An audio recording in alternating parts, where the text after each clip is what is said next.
What's going on, YouTubers? Well, ladies and gentlemen, it's the Natural Born Billy here. Welcome you all to Being the Asylum. This will be episode 297.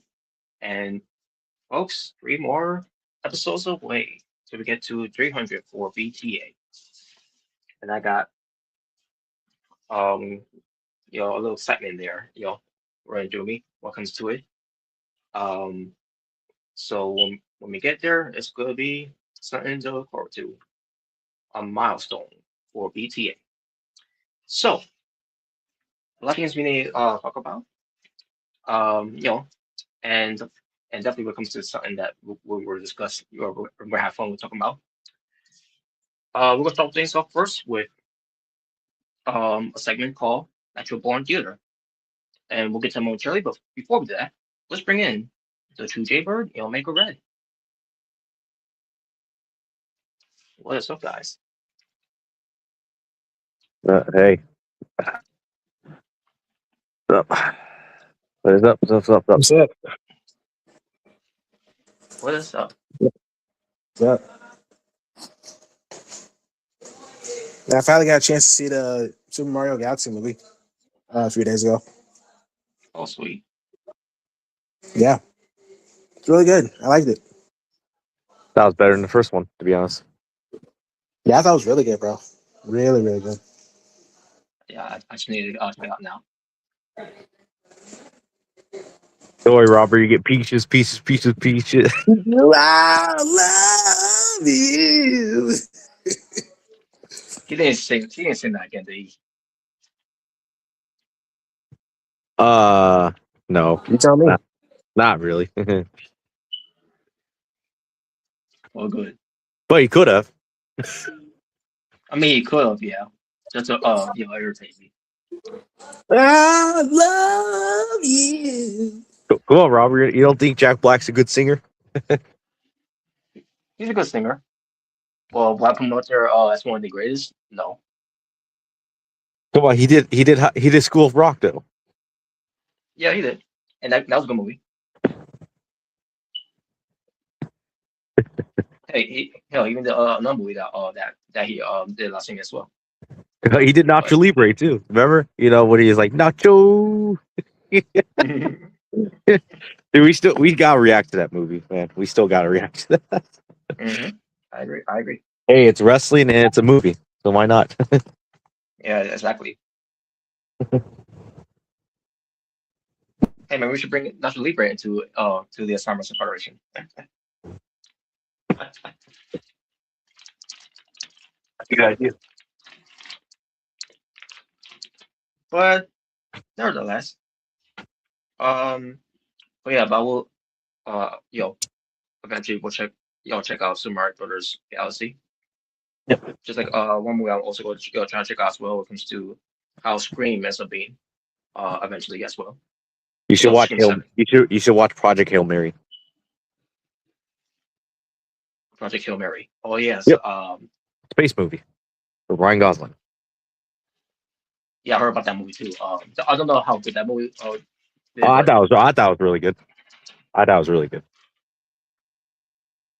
Yeah, so that another thing. Just check us out that as well.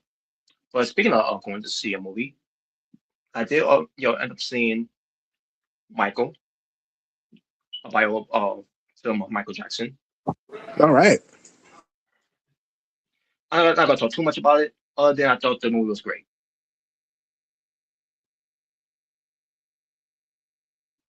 So Elvis is very smart. Oh. As I expected to be, obviously. Now there were some flaws in the movie. Again, not going too much of it, but there are some flaws in it when it comes to it. When it comes to some one timeline of it. But then you have someone who's not featured in the film when it comes to Michael Jackson growing up with with a family. Is it Janet Jackson? Pretty much. Yeah, pretty much. Because I know the situation of that is very complicated when it comes to the Jackson family home. But what can you do, But overall, I thought the movie was great. Jafar Jackson playing the role of Michael, his uncle. He did a tremendous job, a stupendous job. What comes to you know how he acted, how he moved, and just everything that you see of Michael Jackson. That's pretty Yeah, I much heard a lot of people. what you saw. Yeah, Is like a or Michael Jackson was the vibe there. yeah, I heard a lot of people praising the actor. Obviously, the relative of his did a good job. It's kind of like how they got. It was kind of like how Ice Cube's son played Ice Cube, and he did a really good job. Yeah, even yeah, Yeah, so yeah, similar to that too. yeah, I'm definitely gonna check it out. I don't know in theaters, but I'm definitely gonna check out the movie. The movies, my God, it's like you were all going to a concert. Ooh, okay. That's yeah. I mean, I know that for sure because I was singing along, as they're playing his songs. And as I thought it would be, by the way, um, me and Omega talk about this what comes to number one movie in America. And yes, Super Mario Galaxy of Warsaw was number one movie of America until Michael released.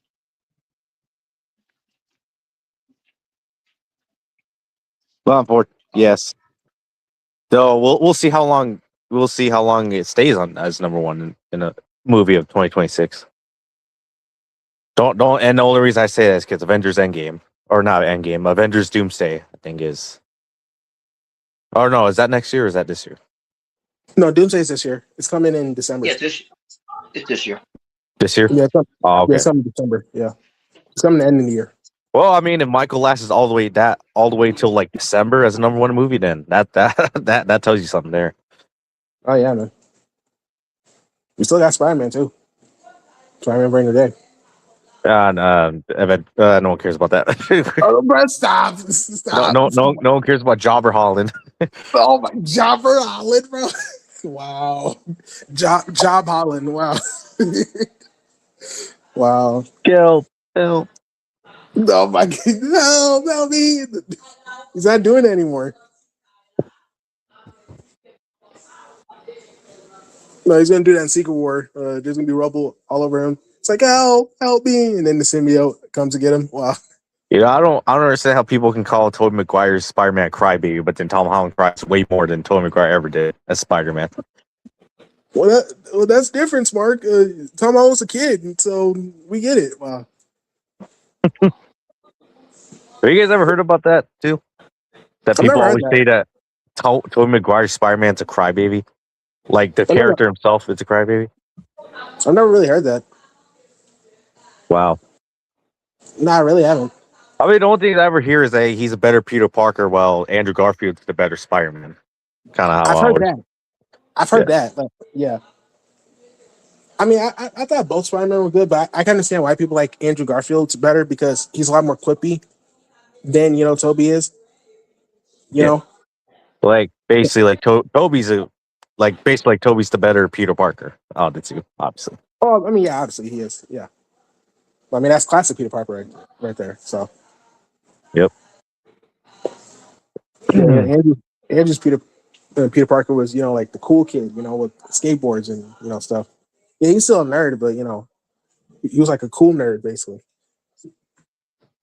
Oh yeah. Yeah, that's not hashtag not my Peter. Well, not my Peter. Oh, I forgot about that. yeah, remember that hashtag not my Roger. Yeah. Hashtag not my Roderick. Yeah, I remember that, bro. I remember that. Dude, that felt like a long time ago. Yeah, that was like 2017. I was still I think I was still in high school. Yeah, I was still in high school during that time. Jesus. Yeah, that's crazy. Yeah, I remember that. I can't wait for Spider-Man and Avengers. I can't wait. I don't know. I talked to this about Robert the other day. Since we're on the topic of movies right now, but yeah, Did talk about Robert this the other day, but did you see that Clayface trailer? You know, for the movie Clayface. Oh, I did. I did. I still I still got you to see it, yo. I saw it. Dude, that looked creepy, bro. I'm interested in seeing it. I'm like, hell yeah. It Yeah, looks interesting. I heard it was good though, but I haven't seen it yet. The trailer. It definitely has a creepy vibe to it. That's crazy too. And I think I talked about this with Jaber about as well when it comes to you know Clayface from DC. Um, I was like, why they haven't done a Scarecrow yet? You know, I don't know. Maybe unless they're playing on it, they just haven't done it yet. I don't know. For who? especially Scarecrow, it's like a yeah DC horror movie. You know, that'd be interesting. You know, yeah especially how we saw Scarecrow was from Batman Begins. I mean, they did a good job with Penguin, and I'm sure they're gonna do a good job with Face. So, I Hmm. mean, dude, I can only imagine what Scarecrow would be like in the Batman universe, like the Hmm. Robin Pattinson universe. Oh man, I Hey, mean, if they can, I heard they're gonna have Two Face in the movies. yeah, it's gonna be played by Sebastian Stan, the actor that plays Winter Soldier. He's gonna be playing Two Face. Oh Yeah, really? that's me. Yeah, yeah, it's actually interesting to see. It's gonna be the Batman Part 2 when that comes out. Hell yeah! And Batman was a great movie by the way. Oh yeah, Robert Pattinson. Hey, I think he nailed it. To be honest with you, Yes he did. Yes he surprisingly, did. he nailed it.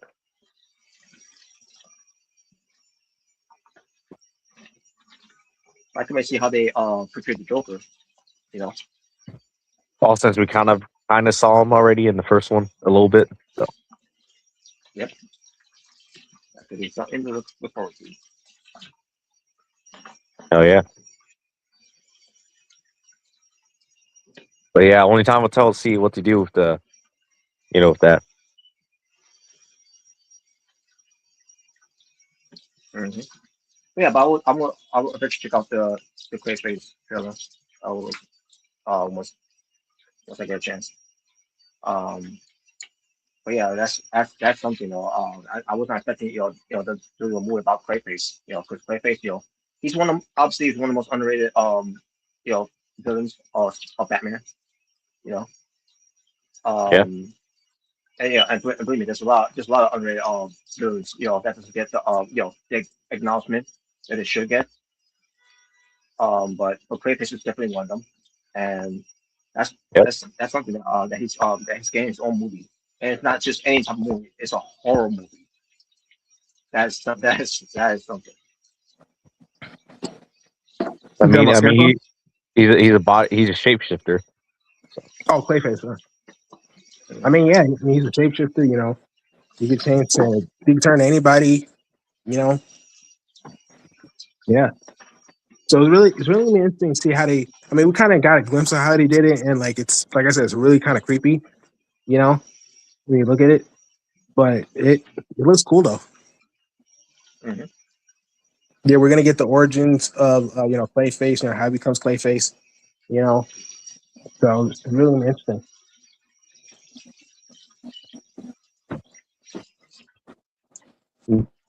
Yeah, definitely Really will. All Be. right. But yeah, um, and super on the subject of movies and all, when it comes to talking about things that I did end up seeing besides Michael, obviously. Which again, it's a great movie to watch. Unless you're someone who listens to IGN, thinking that Michael Jackson you know had a low rated score. But I think they rated what, like 30 or something like that, or 3 out of 10, something like. About part 3 out of 10, which is it's very it's something I would expect IGN to give a rating. And then Rotten Tomatoes rated like what? I don't remember what they rated. I mean, let's look that up. Rotten I'm pretty sure. Tomatoes rated it a 37%. What movie? Michael, the new movie, Michael Jackson. Michael, you remember Oh, the movie? I think I saw. I think I saw the Rotten Tomatoes. I think I saw it. Is a better rating than what IGN gave it. So I'll tell you that much. What did IGN give Uh, it? yeah, it was like it was 3 out of 10, or I think it's 3.5. I think it was. Yeah. Well, Rotten Tomatoes is a new percentage, so basically 37% out of 100%. So I mean, yeah. That's from the critics. yeah, like IGN, Rotten Tomatoes. Well, at least Rotten Tomatoes to a certain degree has some credibility to it. IGN, on the other hand, does not. So No, no, they don't. yeah. Like I would say, you can't spell IGN. You can't spell ignorant with IGN. I would say that. So I mean, they're the Exactly. same guy. They're the same company that rates Madden every year like 9 out of 10. They say, "Oh, it's taking a step in the right direction." I'm like, get the fuck out here. it's literally the same game like every year. I mean, bro, this is the same company that gave Sonic Unleashed a bad grade. And when you look at the gameplay, dude, they're playing the game all wrong. Like literally, someone jumped over a dash pad and he fell to his death and said the game was terrible. Like, what? Why did you What? jump? Yeah, I was like, why did you jump over that? Oh, but the game sucks. No, you suck. You suck at the game. Yeah, Oh my well, god. Cody Rhodes played it. What? What? Why are we bringing Cody Rhodes to this? Wow. What the hell? Wow. But yeah, I mean, yeah, IGN. I mean, I don't take IGN seriously, bro. I really don't. I I never only did. follow them. I only follow them for like when they release trailers of like movies or games. That's really it. I never look at like their reviews or anything. So Yeah, the same company that rates every Madden game 9 out of 10 every year. I'm sure they do the same thing for the 2K games, like NBA and maybe WWE. Mm-hmm. Oh, Yeah, it's they taking I'm a do. sure step in the right direction. I'll be like, you're right. He's been taking a step in the right direction for 10 years. So, okay. I guarantee it's because like, oh, they brought back this or they added this, so this is a step in the right direction. Wow, they added one or two things. Wow. Sometimes it's bad when Madden removes features and then you bring them back and try to call them new. Yeah, exactly. Yeah, yeah, exactly. But But but besides Michael, because again, I thought it was a great movie. If I were to see it Okay. again in theaters, I would take that chance again to see it in theaters again. But Why? um, Why? Tell them that it's human nature. all right, what movie? What movie did you watch? Rob? yes. Let me take you back, guys, to some movies that I remember that I rewatched, which I did watch years ago when I was a kid, and haven't really paid too much of it. Um, as years goes by, because obviously other movies came by and all that. Um, but one we're talking about is Beetlejuice from 1988, and looking back at it, I'm like, yep, still a great movie. Now obviously when I was a kid watching it at the time, there was some stuff I didn't understand of the movie of it, other than Beetlejuice was a bad guy, which I was fine with.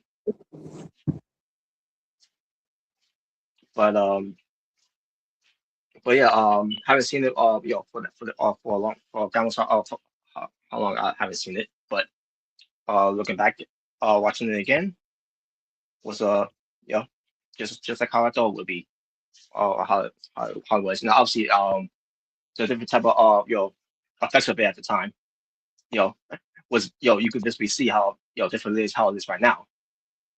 But still a great movie. Um, and And the reason I say is because I want to focus more on Beetlejuice here is because I don't know why it's taken so long to make a sequel of Beetlejuice, especially with the name called Beetlejuice, which obviously means this is a sequel. Mhm. So, Yep. and and as I was watching this, I'm like, why is it taking this long to do a sequel? Why it could have done this like somewhere from the 2000s. Yeah. I don't know. It's kind of like it kind of reminds me of like Happy Gilmore. Like You know, why it took Yeah. so long to make a sequel? You know, And boy, that was a mistake. Well, I haven't seen original two as well. I thought it was shit. I thought the movie was shit. come on, MJF was there. He saved it. Wow, I mean, yeah, he was there, but even he couldn't save it. MJF was Isn't there. Becky Lynch Becky on there Lynch was too? there. Eminem was there. You know, it Didn't was he? awesome. And Bad Bunny. Oh yeah, didn't MGF like body slam Eminem in the movie? I think so. I think his kids like beat him up or something. Yeah, I think it was laughing. But you were saying? Yeah. Well, I was saying too, based on what they give us of Beetlejuice from 2024 again, because But I did um see it in theaters. I did see that in theaters, by the way. wait, wait, okay, cool. Yeah, I did. I did too. Awesome. But how do you guys feel about Beetlejuice? I didn't like it. I thought it was okay. Obviously, it didn't compare it to the original. That was all right. No, and that's something I want to say too, because I remember we talked a little bit about it, when we we was doing the sound with the rest of the panel. When I said I thought it was all right, or I thought I mean I said I liked it, but I didn't really talk about the rest of how I feel about it. Other than yeah, I thought it was all I thought for what it was, I thought because it gave me more time, obviously, for because we're in different type of sometimes some movies will go long, but sometimes movies will go short, you know. And when it came to Beetlejuice, they give it a lot of time, for someone to do what they want to do. I'm assuming that's why they did what they added there. But after watching, so like, if there was if they would have made this back in somewhere from the 2000s with continuing with the same characters in there, you know, and then maybe later on they could have done another one of Beetlejuice because of who has been in there. Not saying you know they would have went not saying who would thought that Jenna Ortega would have been born somewhere around that time in the 2000s, but mm, I think she was born in what, 04? Oh no, actually 02 or something like that. yeah, somewhere there. Actually I don't remember. Let's see. Mm, She was born in 2002. but there you go. She's only a year older than me. So There you go. Now I'm not saying that away for someone like Jenna Ortega, the to be part of this of part three if they would have done that. But usually I bring it up is because what comes to Beetlejuice, it could have happened in someone from the 2000s, and when it came to Olivia, um, you know, obviously we saw what happened of this movie of Beetlejuice. She's a mother.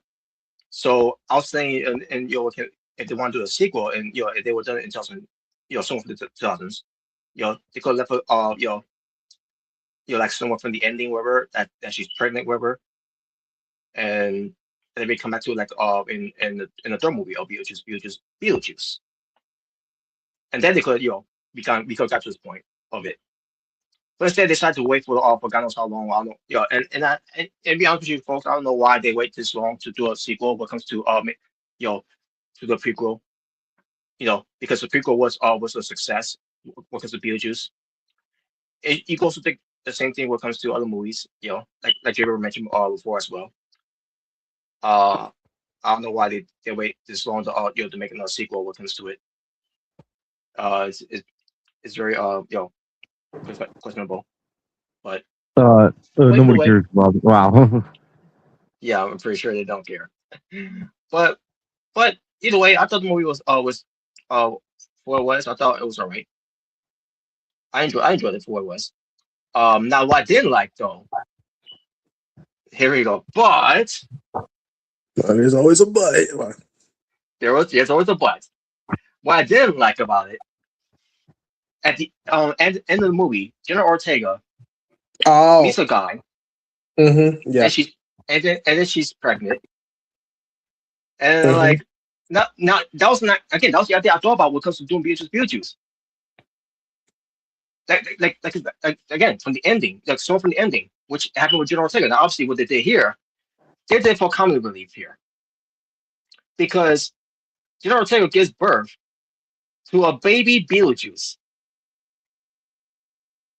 Now we saw the baby Beetlejuice before, obviously, in this movie, obviously, Yeah. like earlier. But the fact they did it with Jenna Ortega here, and I'm like, what the fuck am I watching? Beetlejuice, Beetlejuice. Like now, here's the thing. Before I saw this movie, by the way, cause I just saw a clip of Jenna Ortega, acting that that she's giving birth, right? I didn't know it was in this movie. When it comes to Beatrice Futures, I thought it was no movie that she was in, which I'll get to later. I'll get to what movie I'm talking about. But I'm like, what the hell am I watching? And yes, I know I'm watching Beatrice, but I'm just saying, like, what was the point of that? All of a sudden, Lydia was dreaming about it. She woke up, it was a dream, and then next door is Beetlejuice. I'm like, what the fuck? And then I don't remember how it ended, other than it just ended. Like what?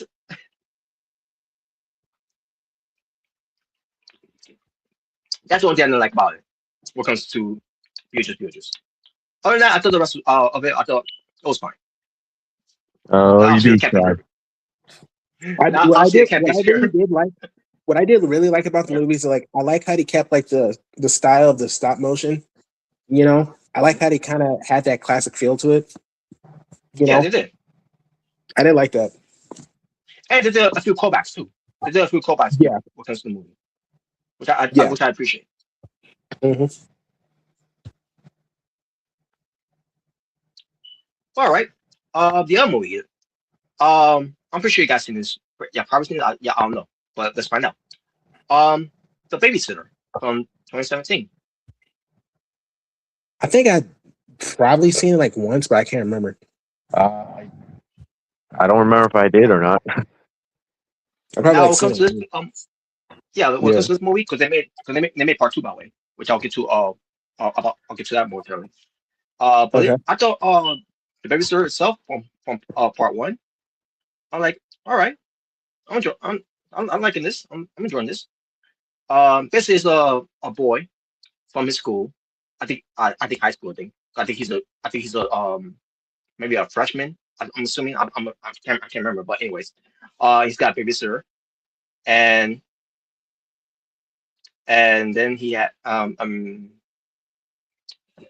of the babysitter, which is a chick by the way, and she's got friends with her. Now obviously, it doesn't happen until he goes to bed, but she had friends with her. Two chicks, two guys, and one boy that she brought along to tag along to music to do something ritual stuff. Again, if you guys haven't seen it, I'm not going to tell too much about of it. But I thought the movie itself was good. Okay. Like I said, it's been a while, so I don't really remember a lot of the movie. I want to like watch Hmm. it again. Yeah, and then we get to this, and then we get to the sequel of it, which is called Babysitter Killer Queen, and it basically it pick up where we're left off. This time, who's in it? General Ortega, and General Ortega, her character obviously was one of the cool kids who by the way, who just moved in, and then she's in this new school with you know, and basically she she get caught in the middle of something that she got caught accidentally, and then the rest and by the way this was back in 2020 by the way, when this movie was made too, the sequel, but I thought this movie was pretty good as well. Um, and they're gonna make another one, by the way, later. Like I don't know when, but they're gonna make another one because there's some cliffhanger someone from the end there, where it's gonna be part 3. Now I don't know if General Ortega's gonna be part of it, but we'll see. Okay. And more on General Ortega here. And by the way, folks, yes, it's all gonna be about General Ortega here. By the way, it's Jenna Mania. Jenna Mania, Jenna Ortega appreciation night. That's right. Now here's the moment I was talking about. What came to I thought she was pregnant in this one. This movie's called Studio 666. Okay.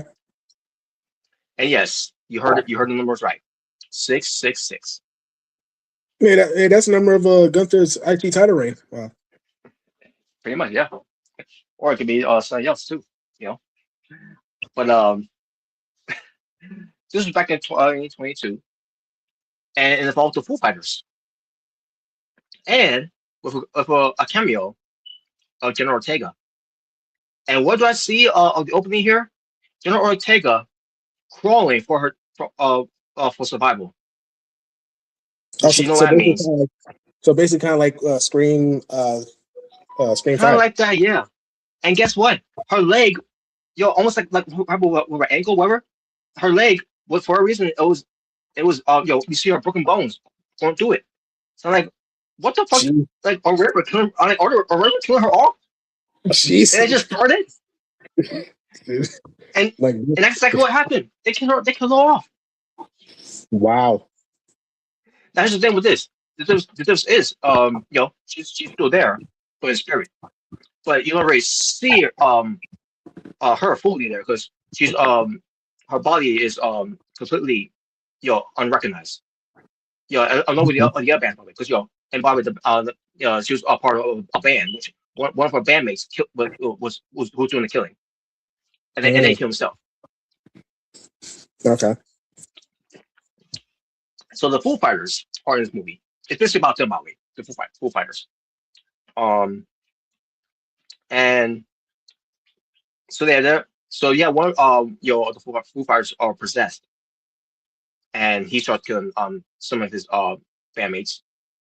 2 others didn't get killed by him, but we just see later on Jenna Ortega with the rest of the bands, where they got they finally was going to their spiritual side finally be set free. This time you actually could see them this time. You could see them they're not looking ghoulish or in a way. So this time you could see them. And as far as the movie was, it's basically it's dark comedy, and I enjoyed it for what it was. I thought it was it's very enjoyable. Okay. Especially from the Foo Fighters. I thought it was pretty good. Okay. The other movie, I don't know if you guys seen this. Yesterday, from 2021. Yesterday, I don't think I've seen it. It's a family movie, basically, and for what this was for a family movie, I thought it was pretty good. Okay. And yeah, I say, and because to me, if I watched it by myself, just see what this was. But after seeing that, like if I ever wanted to have family time on sometime eventually, very soon, that'll be that'll be one thing I suggest for the family to sit down and watch see if they if they haven't seen it either, and if they want to see it, we'll see it together. So another movie with Jenna Ortega, American Carnage from 2022. It's basically a movie about which you guys are gonna laugh. Immigrants. Oh. Yes, and just during the face of Donald, I don't think it was about Donald Trump, but I think it was something about Donald Trump. It was after he left office. Yeah, it was after. Yes, after. Yeah, thank you. Oh, okay. That's what it was. Well, during his first term, by the way, not obviously not now Yeah. because we haven't even gotten to the end of his term. mhm. Yeah. Which, by the way, it's getting closer. I mean, soon we're gonna be 2027, and then it's gonna be 2028. So That's Yep. right. That's right. Yeah, we probably should talk But about what happened, but we'll probably talk about that later. mhm. But this what was American Carnage. This was after the Trump administration. And then there was some twists and turns in this movie that I didn't see coming when it came to what happened there. And I'm like, what the fuck? And for what it was, I'm like, I thought it was all right. The movie, the only reason why I was watching it is because General Ortega's in it. So that's why I tuned to. And he also has the late actor Eric Dane, who was in it. So rest in peace to him. I thought he did a great job. And as far as the other actors, they did the job too, no. And that's all I can say from there. I thought, again, I thought the movie was all right. If I watch it again, not really. But at least I got that out of my system. The other movie with Jenna Ortega, um, The Fallout from 2021, and you had Maddie Ziegler, if you remember Maddie Ziegler, from what was that show she was doing dancing classes with the kids and her and the moms were there. Well, what was it called? what actor you talking about? Maddie Ziegler or Ziegler or whoever. It's basically Maddie Ziegler, kind of like Dolph Ziggler, Dance just spelled moms. different. Dance moms. That's what she was on. Oh, yeah, I remember Dance Moms. Yeah. Oh boy, there was a lot of piece of shit moms on that show. Oh yeah, there was. Yeah, it was. And don't be wrong. I enjoyed the show, by the way. It's entertaining. But you're right though. Yeah, just the moms. Some of the moms, you're like, yeah, well, I wouldn't care if you got hit by a car, to be honest. Oh, come on. Well, I mean, a lot of them Oh, apparently were abusive, so that's why I say that. To the children. that's the thing too. I heard about that one that much. But if that's true, then you know what, I'm right there with you. But they're in the movie together here. Jenna Ortega and Maddie Ziegler. The Fallout is basically about what happened. The aftermath of the school shooting that just happened. In your school. Well, goddamn, holy shit. Yeah, I was not expecting that, by the way. When I like I was wondering what this Fallout was all about. I didn't read anything about it. What comes to General Ortega Bates movie, didn't know who was in it. But yeah, after hearing a boom happened while she was in the bathroom with Maddie, and then it kept on going. And like, holy shit, it's a school shooting happening. Like what the fuck? You're probably like, well, goddamn, what the fuck? Yeah, and the movie just started like what maybe 15 minutes in, and it's already a school shooting. Like what the what? I hope this doesn't continue. Now, obviously, it didn't. But it did leave us you know sort of a happy ending, but not really for what comes to General Ortega's character, because she got an alert on her phone where there was no school shooting, but not her neck of the woods. It happened somewhere else, and she started having a panic attack. And I'm like, really? That's where we end the movie? Like, no, it's gonna be a sequel? Nope. That's just how the movie ends. Well, that's flat. I mean, I get what the message was, because the message I meant to say. I get what the message was supposed to be because of that. Because yes, PTSD. that's what that PTSD, and also yes, you cannot escape from school shooting. Is there a way to prevent school shootings stop happening? Yeah, Unfortunately, not really. Yeah, I was gonna say, unfortunately, I don't know, man. I felt like there was a lot of school shootings towards the end of the 2010s and heading into like the 2020s. Like, Yeah.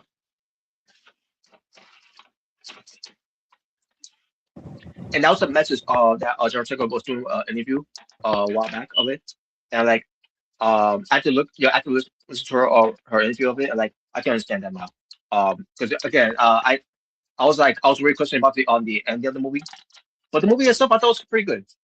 What they did in there. when it comes to on the road for recovery and all that, and everything else that happened else and everything. It was, and you can also relate to it as well. I'm not saying what comes to relate to school shooting. Because you've been if you've ever been in that situation before. I'm just saying when it I, comes to well, fortunately enough, I don't think I think every single one of us never has gone to that situation. So no, no. obviously, I've Um, heard. Obviously, we have all heard unfortunate school shootings that happen. yeah. Yeah. Um, but another movie, with John Singer here, it's called Winter, Spring, Summer, or Fall from 2025. And I heard about this movie. Just not had time to see it until I finally got a chance to watch it. I'm like, all right, it's not a bad movie. Obviously with Jenna Ortega, I'll be in there. She knows how to make a movie interesting. So and she was with this actor, which they did Wednesday together. If you're obviously you actually know what Wednesday is when it comes to Jenna Ortega. But the actor that she was with was Percy Hines White, or Percy Hayes White, I think it is. Um, and yeah, those two. I think they were obviously I think they were the lead actors. Obviously lead actor and lead actress, I should say. Um, but yeah, I thought it was a very good movie as well because The next generation, right? the next generation. See, Robert, And now, yeah, my generation is taking over the movies now. that's right.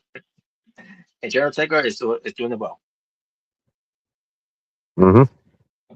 And one more movie that has Jared Taker as well, Miller's Girl from 2024. Neuter's girl, what? No, Miller's Girl. Miller's. Miller. Oh, okay. I thought you said Neuter's girl. I'm like, huh? Like, Oh, that'll be a different type of movie then. I was gonna That, say, woman can't be neutered. That's yeah, not possible. that was a different type of movie then. But I mean, I'm pretty sure they can find a way, when it comes to where we're all type of transgender, where we're type of, but anyways. Um, but just about her teacher that she had feelings for. What? Yeah. And by the way, in this movie, I thought she did a great job of being that instant student to um try to do something to to get on her teacher side, whatever. And then we came to try and get what she wants out of him. And then now obviously, it was in his mind, his fantasy about it. What came to about something that he wanted her to write something about. Of course, I mean basically to a point where um she tried to seduce him in some way, and obviously it backfired on her. Basically, she was rejected, and when it comes to say hell had no theory over a woman's scorn. That's exactly what happened when it comes to General Taker's character here, and she didn't take the rejection lightly, so she wanted to ruin his life.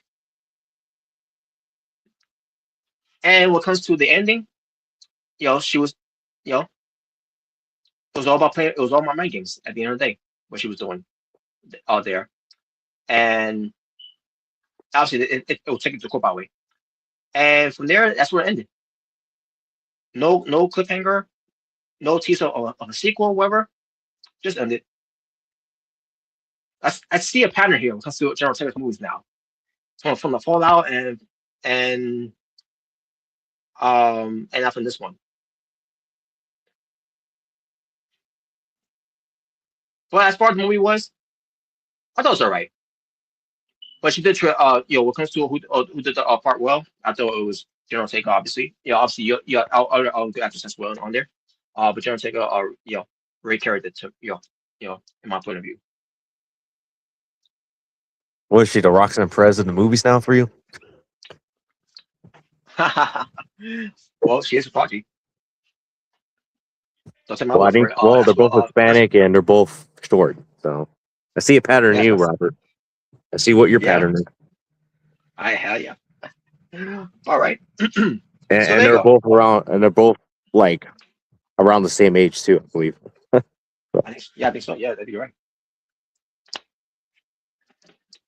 All right. Now we got that out of the way.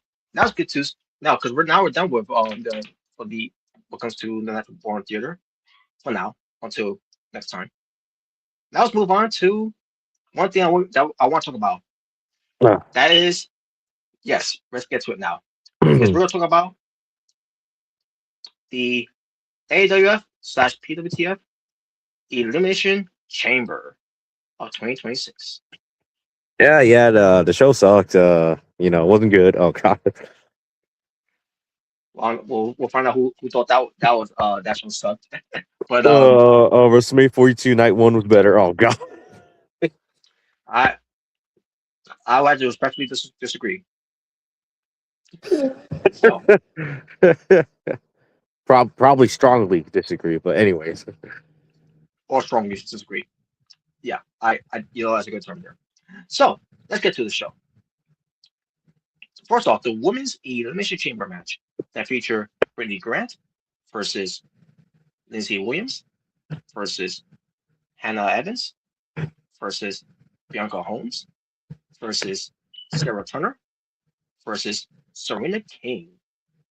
And the first two that started, Versus Dale Bryan. What? what? Wow. But for the first two that started off was Sarah Turner and Serena King. And they were having at it, and all I could see was Sarah Turner kept coming out of the ring, getting back in the ring, and then go back outside the ring, and then back in the ring, and then go back outside the ring, and then back in the ring. I'm like, what are you doing? So, you I can't guess get winners outside the ring, like you did in the next match. We'll get to later, by the way. yeah, we'll get to that one. Oh my! Oh, I gotta say about that next match, by the way. A lot to say about that. Well, The positive? The second match. We'll get to that. You'll find it. We'll get to it. But Yeah, I know. I take notes, and believe me, with these notes, you're gonna hear a lot of rant from me. Oh boy. Oh boy, here we go. So, so after that was all done, what Russell Turner was trying to do there, maybe an RCT, I don't know. I guess that was one. I guess that's one way to try to not get attacked. I don't know. I don't know, but and this during the time when Serena King was down on the mat. It's like she was going getting Serena King's getting warm on her. So her turn to just get out of the ring and then back in the ring and then come out of the ring and then back in the ring. Anyways, so they get to a part where Lizzie Williams is ready to come in. But before that happened, Sarah Turner and Serena King were outside fighting. And Sarah Turner, she climbed up the cage wall. I mean, the chamber wall, I should say. And Yep. like, okay, cool, finally, we're going somewhere here. She goes for a high risk, but no reward because she missed. Because you obviously Serena King got away. So in a way, it was a crash and burn. Wow. So Lindsay Williams comes in, and based on me seeing Lindsay Williams in the match here, because she's so big and tall, that she really had to bend down the way to get on their level.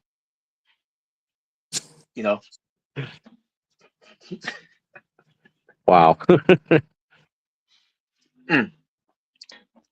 But besides that, I thought she was dominant in this match. For a little bit, and then we get to Bianca Holmes. About it, during the whole thing where Lindsay Williams came out of her chamber pod, the entire time they were fighting outside of the ring, which is fine by me, But at the same time, all they were doing was just fighting outside the ring, standing there on the mat and all that, and like, can someone please ran them to the cage wall or something, or to into the pod, whatever. All right, can we see something new here? But no, that's not what they did. They just kept on beating each other up. Yep. So then we get to Rebecca Host coming in, and at this point, Lizzie picks up Sarah. Yeah, and then to a fight outside, by the way. Picks her Yeah. up and tosses her right into the post. Not really, but the way you can picture it, it looked like that's what she was doing.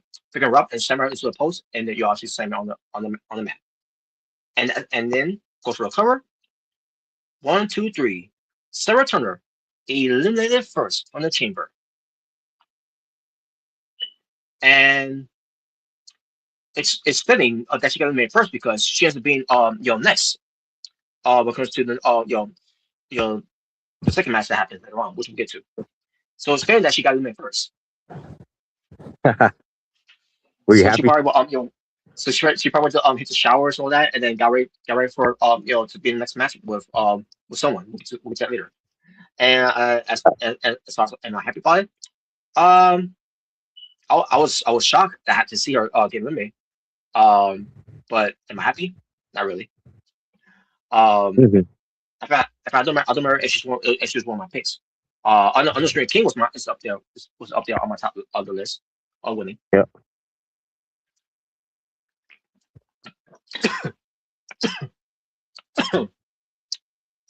Round number 2. So back to the match. Hannah Evans comes out next. And then Brittany Grant comes out next. But she was last one.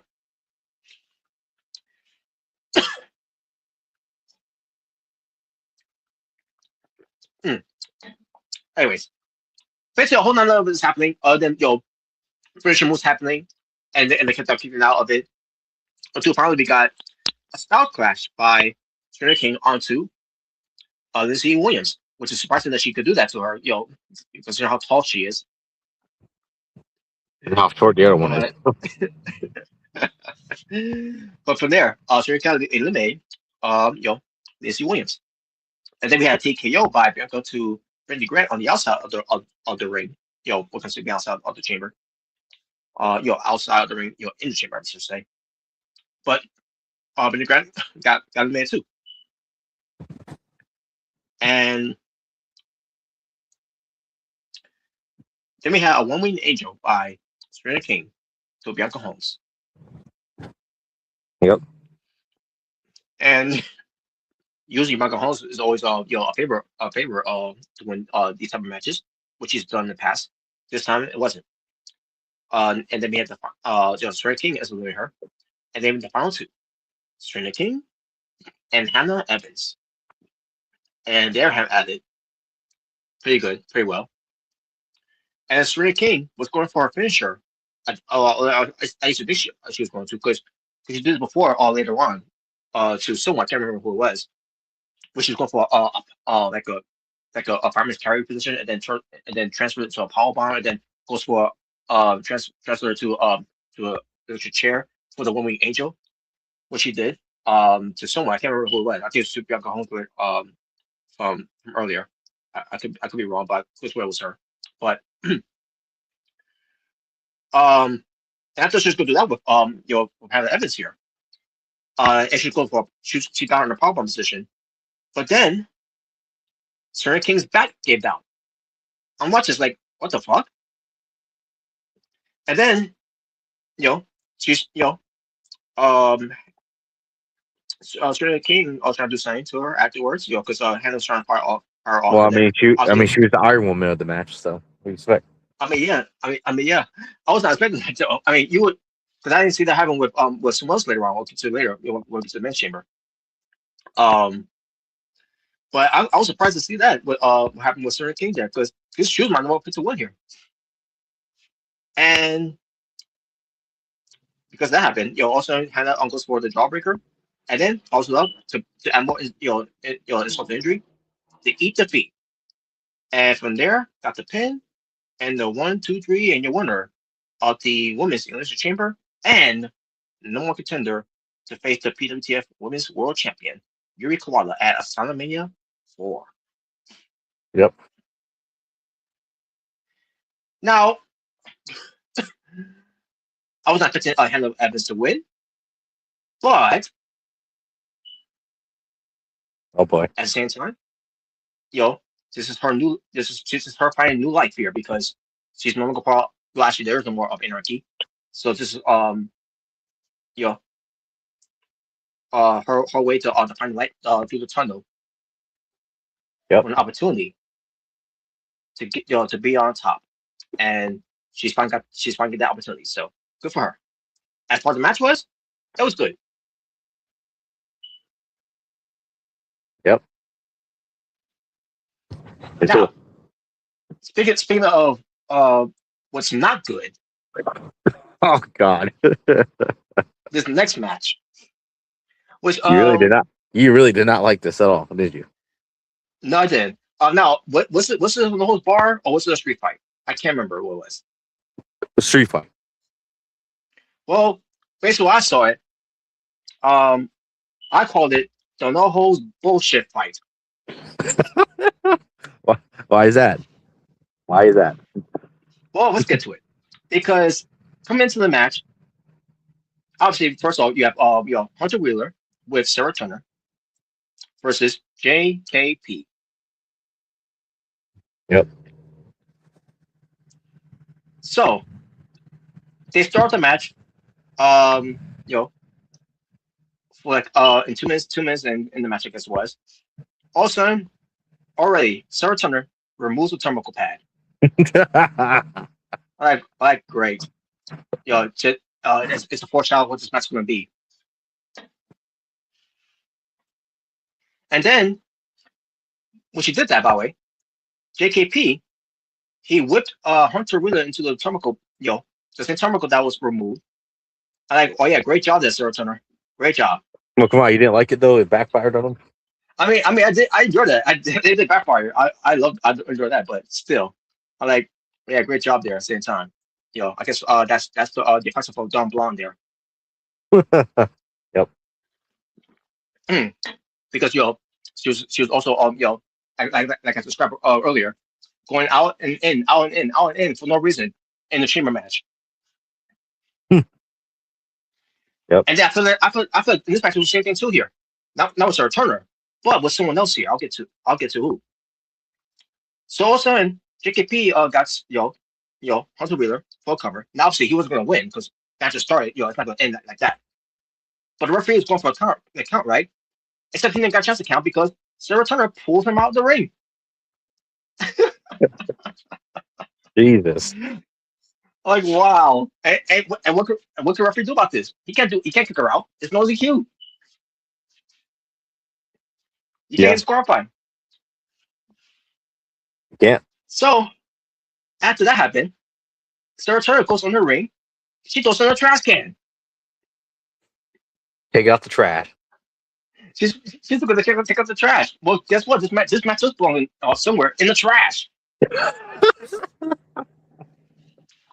Now I'm gonna get to. I'm gonna dive into more why. Because all of a sudden, JKP gets a steel chair, right?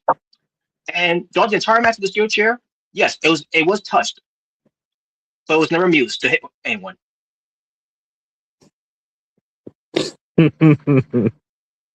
And then we get to a part where JKP took the chair out. Also, we get the crowd chanting, "We want tables." Now here's the thing with this: even if we would have gotten a table coming out, doesn't matter anyway because it was not going to be used anyway. We'll get to that later on because this game for a reason has is allergic or has some whatever it could be. They don't want to use any tables in the video game. Yeah.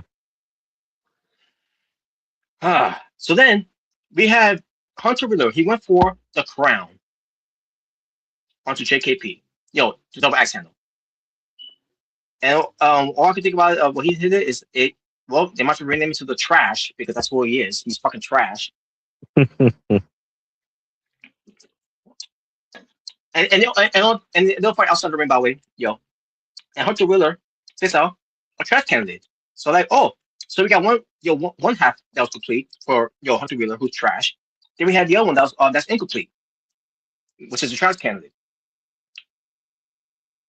So now, Yeah.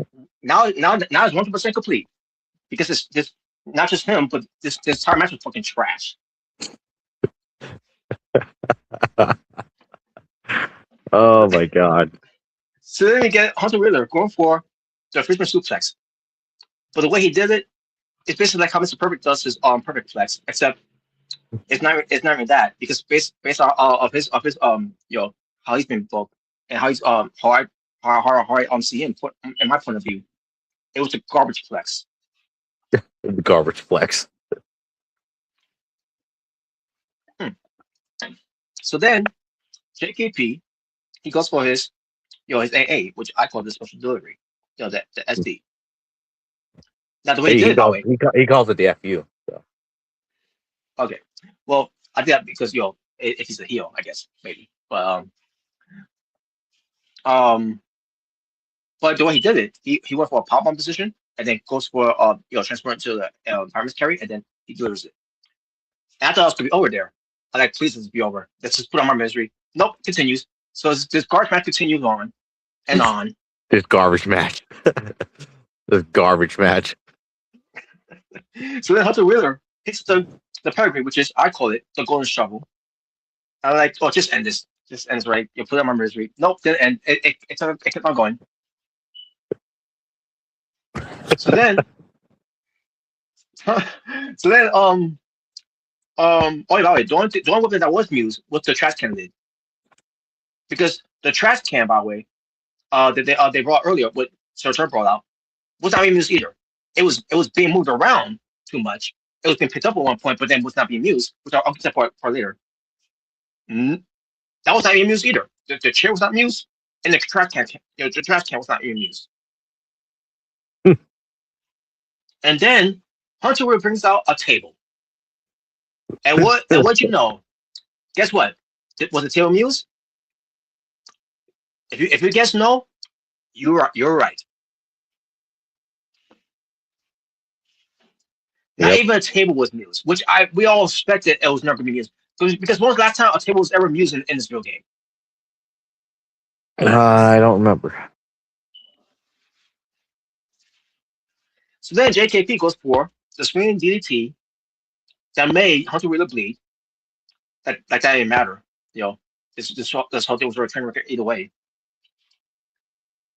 And JKP and then JKP he puts on the JKP escape, the submission move onto Hunter Wheeler, and he's tapping out. The problem is, it's outside the fucking ring. He pulled a Johnny Saint face. That's what happened. I wanted this match to end so badly, but it didn't end because it's not false count anywhere. It's a no holds bullshit street fight. Yep. So then they get back in the ring, and I should mention right now, JKP during the time in the match, he was picking the trash can, wanted to put it down. He went for it again, wanted to put it down. Sent the Hunter Wheeler, picks up the trash can, wanted to put it down. I'm like, what is this match? What is this match? So then we get to exchange of punches, which Hunter Wheeler won that exchange, and then the referee gets argued with Sarah Turner. Like, what is going on here? Oh, and then finally, we put our misery of this disaster of a match, because Hunter Wheeler goes for a second garbage flex onto JKP, and he wins.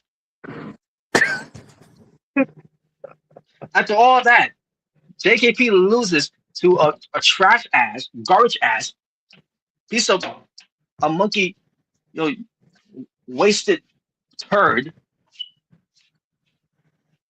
And well, he got booed out of the building, so what does that matter? This match was garbage. And it's fitting because this was a garbage match. So what you're saying is you rather watch Pockets match? Makes me want to watch the evil match. To be honest with you, Oh god. because if I want to see garbage, I'll watch an evil match.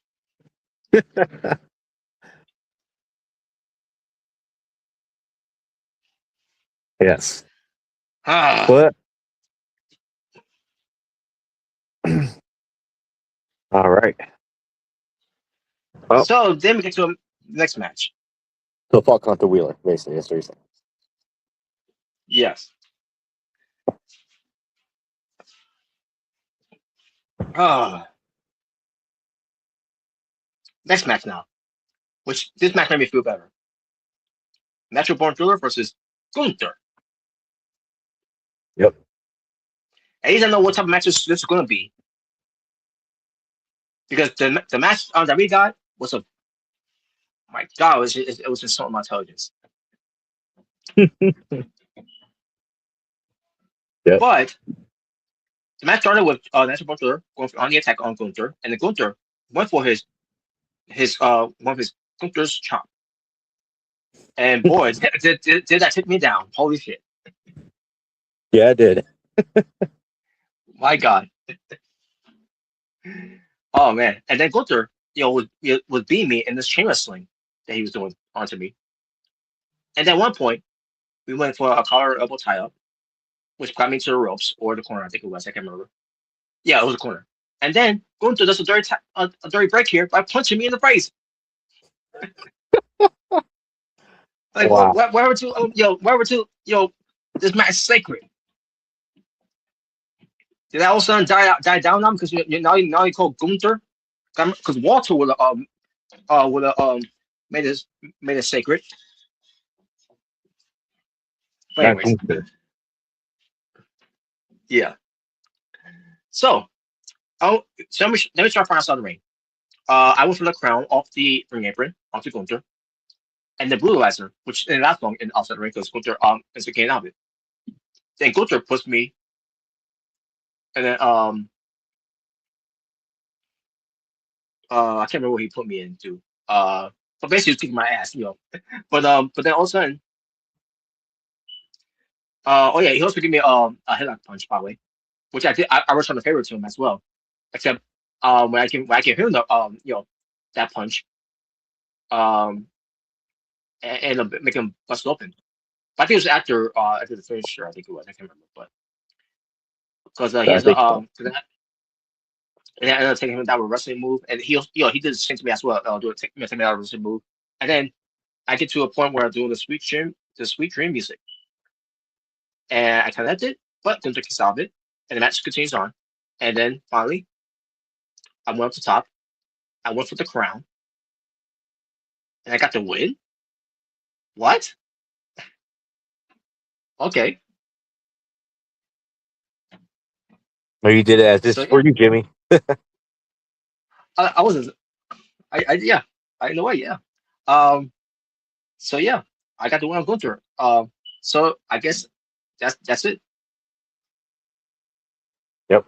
And I'll tell you what, and this, by the way, if you wondering, is this match followed up on that street fight? Yes, it did. Yep. Sure did. Next match, it was the AWF Intercontinental Championship Open Challenge by Oh, yeah. the champion Mata Kawada. And who was the one to answer the challenge? Now, first I thought it was going to be who I thought was coming out because I heard a familiar theme when it comes to the demon. Oh.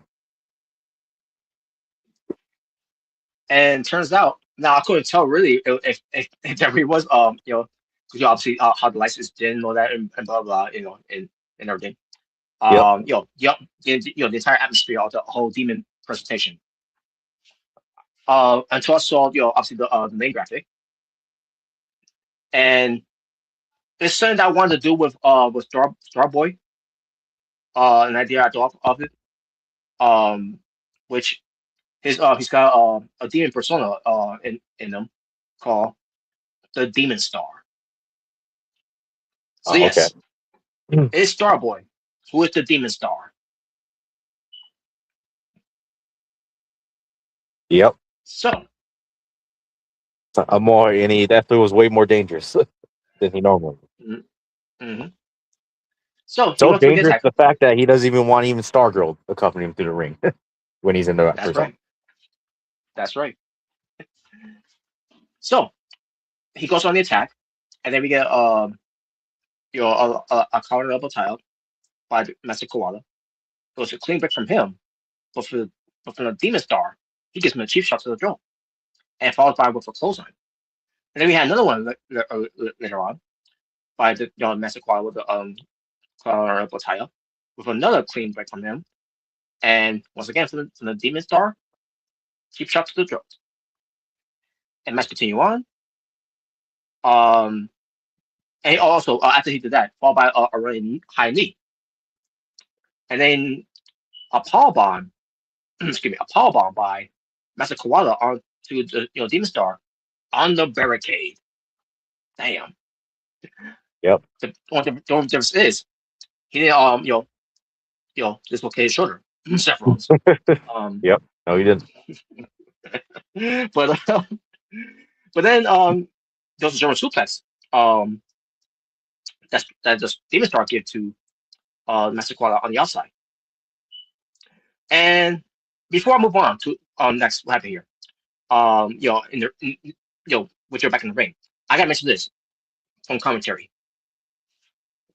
All right. because Demon Star was outside the ring after being powerbomb, whatever, right?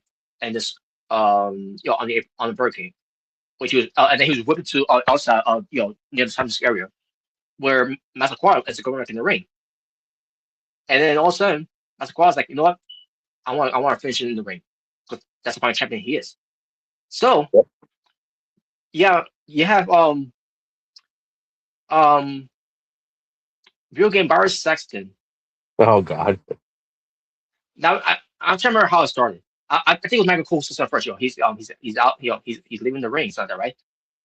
And then video game Barry Sexton's like, I can't remember how he said it.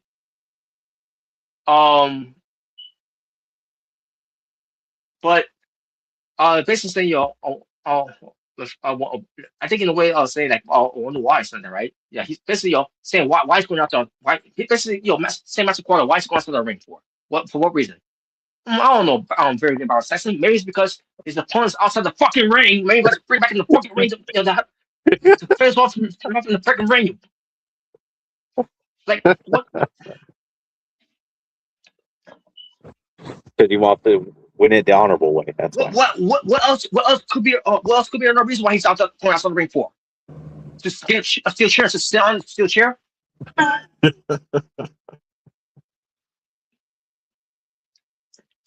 It's the stupidest thing they got these commentators say in the video game.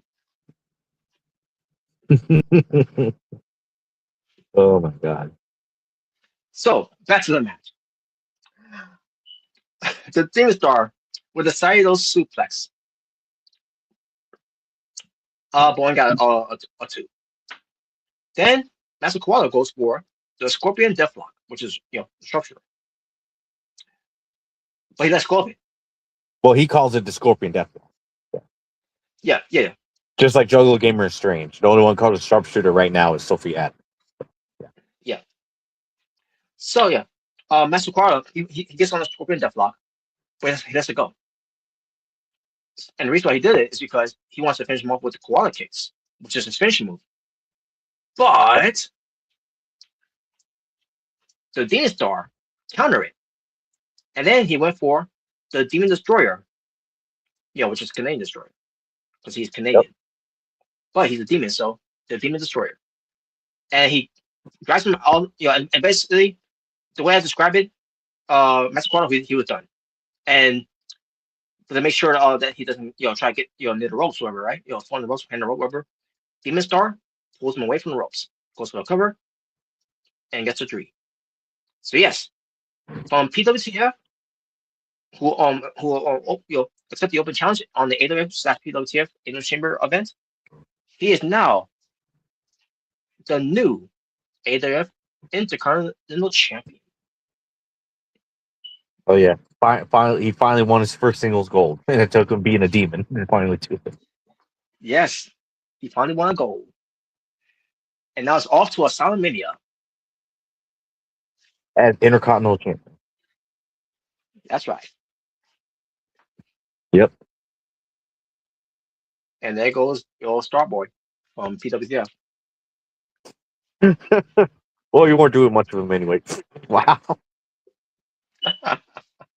Well, I try. So, but at the end of the day, it's up to him.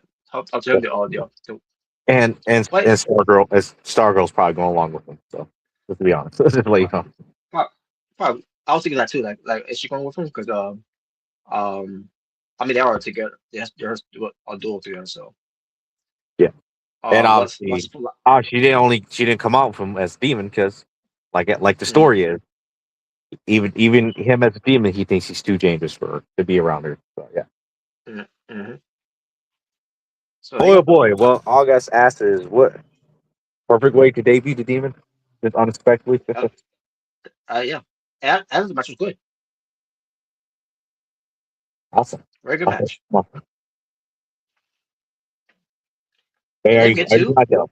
I mean, it wasn't long, but at least it kind of made it made it meaningful for Match Quada being Intercon champion. that's right. So then we get to the AWF World Championship. Mm-hmm. Oh yeah. Penta, who is the WWE Intercontinental Champion, versus the champion of AWF, AA Omega. Defending, reigning and defending. And and let me first say this: this match was great, I'm glad you loved it. Honestly, glad great you loved match. it. Yes, great match it was. And here's what happened in this match. So AA Omega went for the attack, once the bell rang. Then they went for an early exchange of punches, which Penta completely destroyed you with. I mean, you have maybe 2 shots in, but after that, Penta was basically was being in that one. Then he goes for a super kick, followed by a springboard swing blade, which he's known for. Yep. Then he went for the flying middle runner. Which he's also known Then he, for. yes he is. He's also known for that too as well, because he saw Penta. It's zero miedo. Yes, he is. So then he goes for a springboard. I'm sorry. I mean, I think it may skip. Oh yeah, skip it. Yeah. So then Omega going for the future shot DDT, but I'm calling it the tequila shot DDT. The Tita shot DDT. All right. There you go. And that was on the outside, by the way. He did the on the outside of that move. If I recall, I could be wrong, but I think that's what happened. But then back in the ring, UF4, the Tombstone Power Driver, which he kicked out. Penta went for his Penta Driver, which you kicked out. Then the Yeah. zero middle combo in the corner that Penta's known for. Yep. And then a springboard hurricane by AA, followed by the second rope backflip into a swinging DDT. Oh yeah. And then UF4 to pay homage to Jimmy King, the crown. Yes. Yes, I did. And that's the only homage you did too. You did homage to Laker Eddie Guerrero with the Three Amigos. Oh yeah. Yeah, so this match was all about your pay homages. Um, so then a screenplay by Penta. Just a regular screenplay he does. Then he does a springboard swanton. Like holy shit, man, this is too damn good. And then the finish. AA Omega goes for a tombstone, which had Penta bled in his mask, which is hard for him to see, especially getting covered up. And AA Omega pins 3 count winner and still the AWF World Champion. Yeah. So yes, A Omega is champion, and he's still talking trash to referees after getting the belt, all that like man, why are you so mad at why are you so angry for? You won. You're probably like you're supposed to be babyface now. What the hell? Is that what Oh you're man. thinking? You're supposed to be babyface now.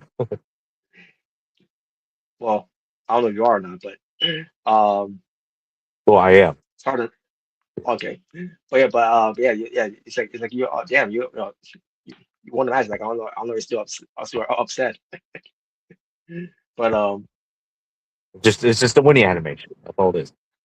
I mean, it's like well, he's the line where she put the babyface, but then also she's being rude to referee because she's trying to give him the belt and like give him the belt.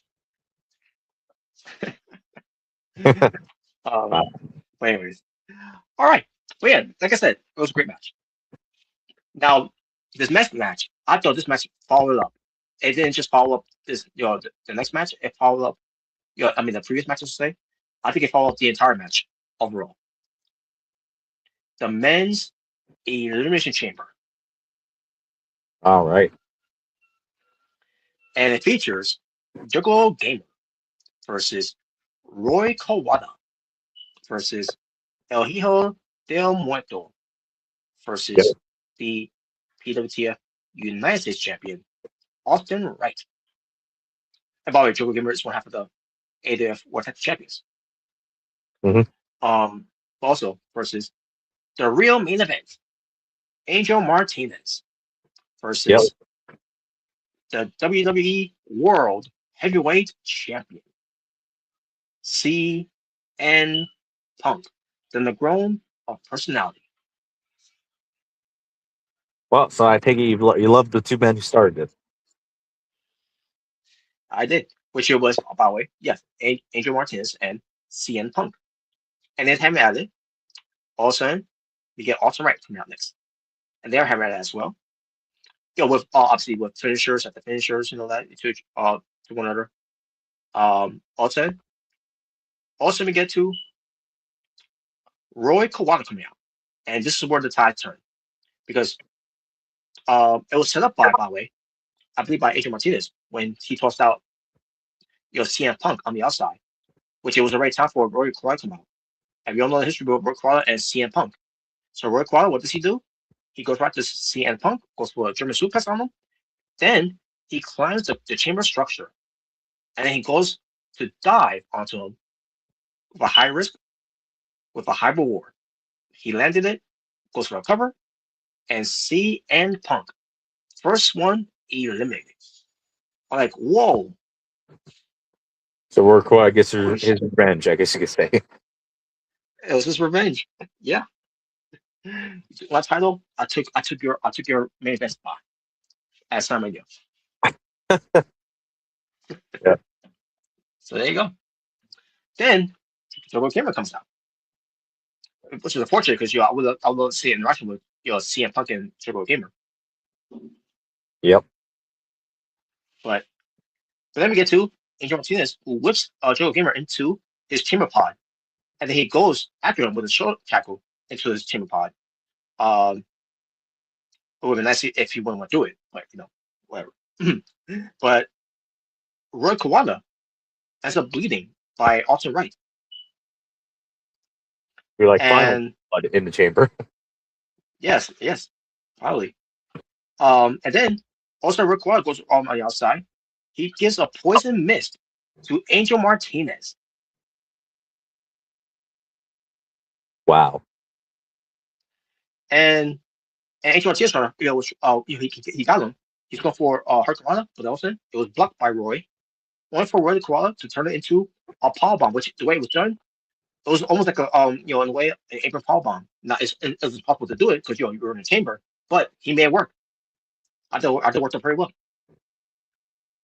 Then Roy Koala, he goes to the top of the chamber again for another dive, this time onto Angel Martinez, and this is when we get El Hijo del Muerto come in, which I think is the last one come in. Yes, he Yep. was the last one. No, also Austin not Wright. the WBO, but the Interesting enough is he could seem to care less about Angel at all. Anything that happens to him. Yeah, he didn't care. He didn't care at all. I guess all I gotta say is I guess family means nothing when it comes to the world title. So I guess not. So then also family, right.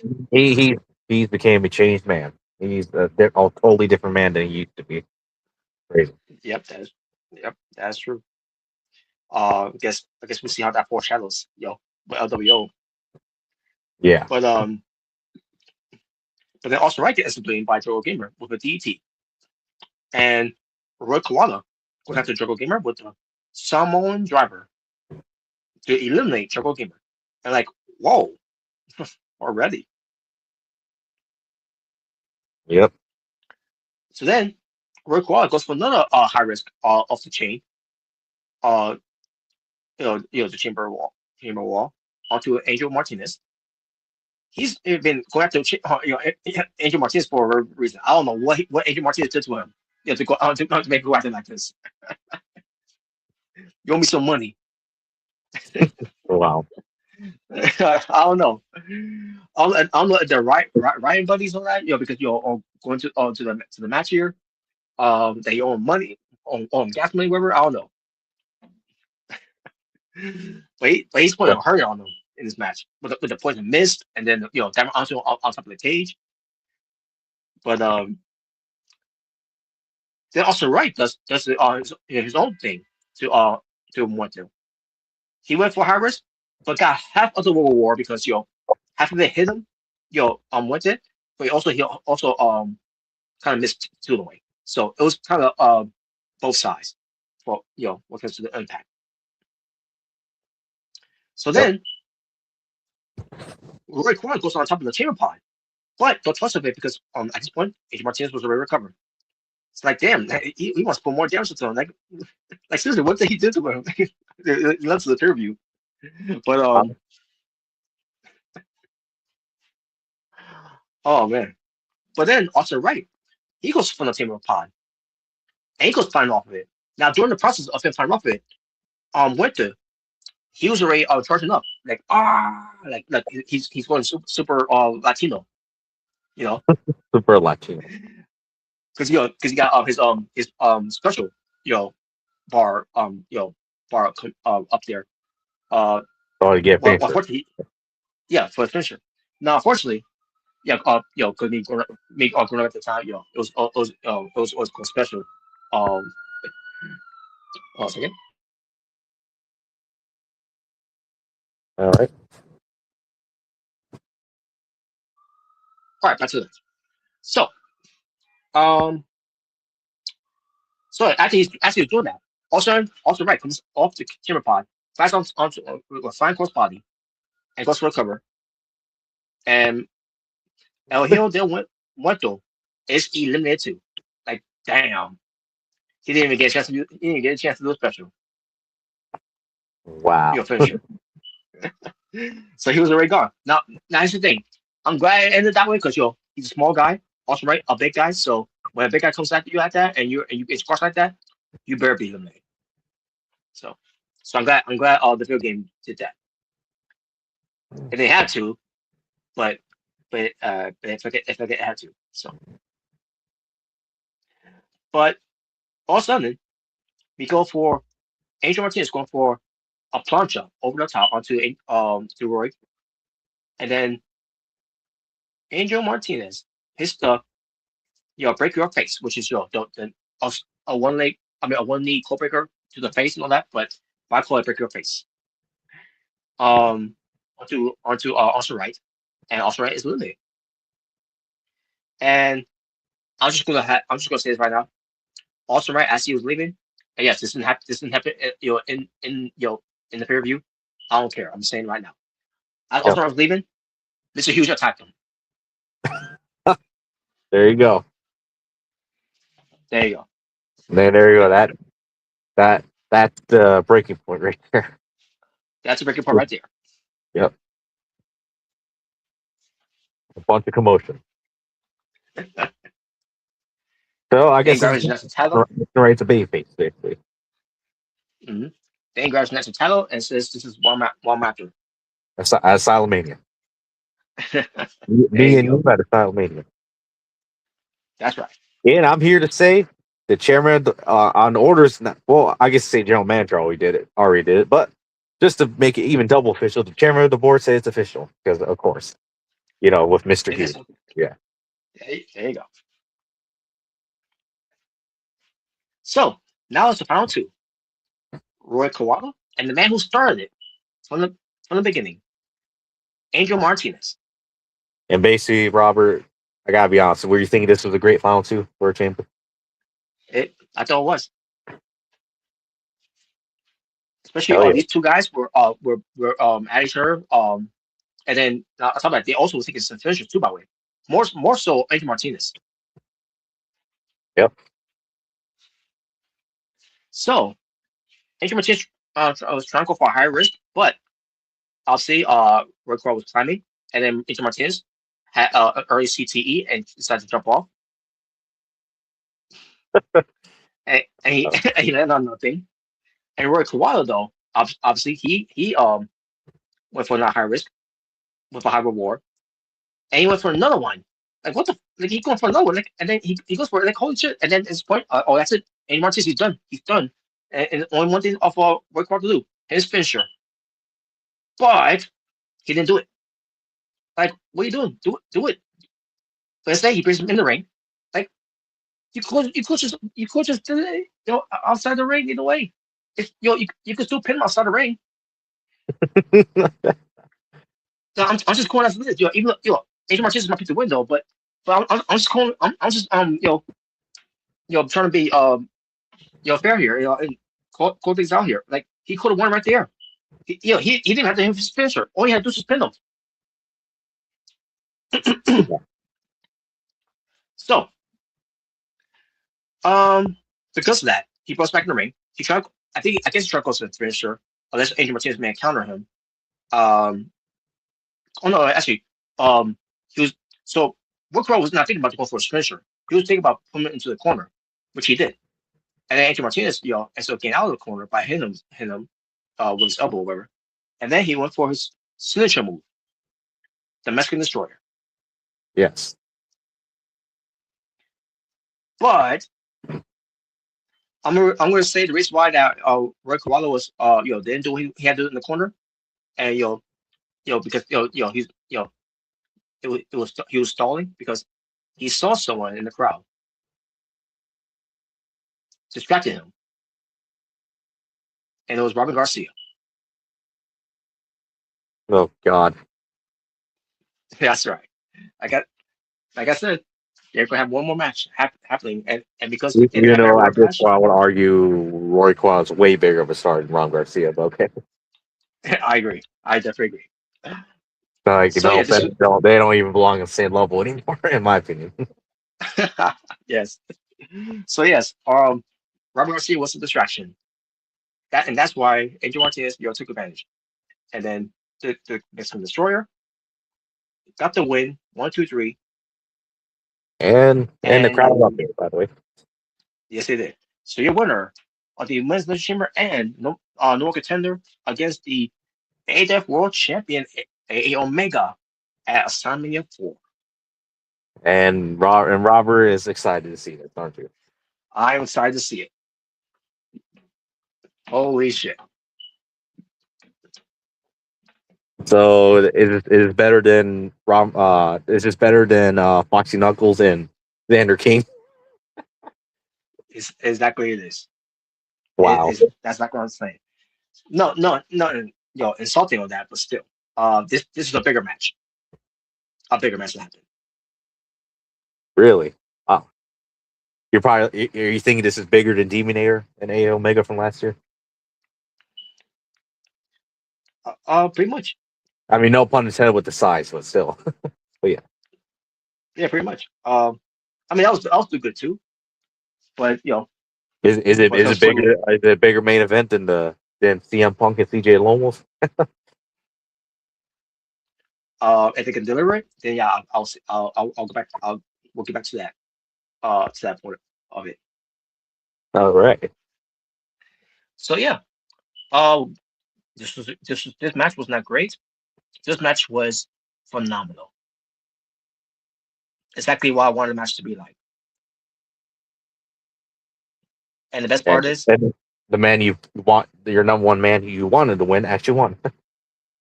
yeah, the one who I wanted to win actually won. Because he did a great job with the Intercontinental title open challenges that he did.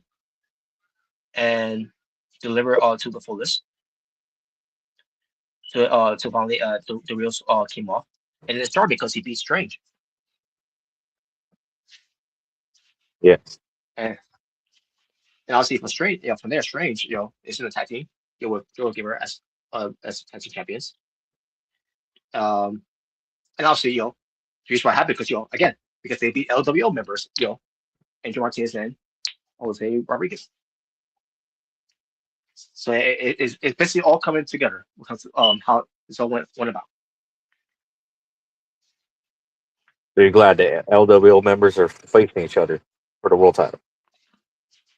And now, we get to the part where the LWO members are facing each other for the world title. It's basically kind of like with the bloodline, except it's done the right way. It's done better. Not like with Jey Uso and Roman Reigns from SummerSlam. Yeah, Jey Uso, a flop. Let's just class it is. Oh, so you're saying And AEW used to give me a bunch of splashes and then give me a shitty super hold and I should lose like that? Wow. now in the video game, that you don't have to worry about that because the video game makes it look real. Still real, damn it. Still real. But anyways, but yeah. As far as this whole show overall, besides the one match that I thought was terrible, Yeah. everything else, from good to decent to great to phenomenal, and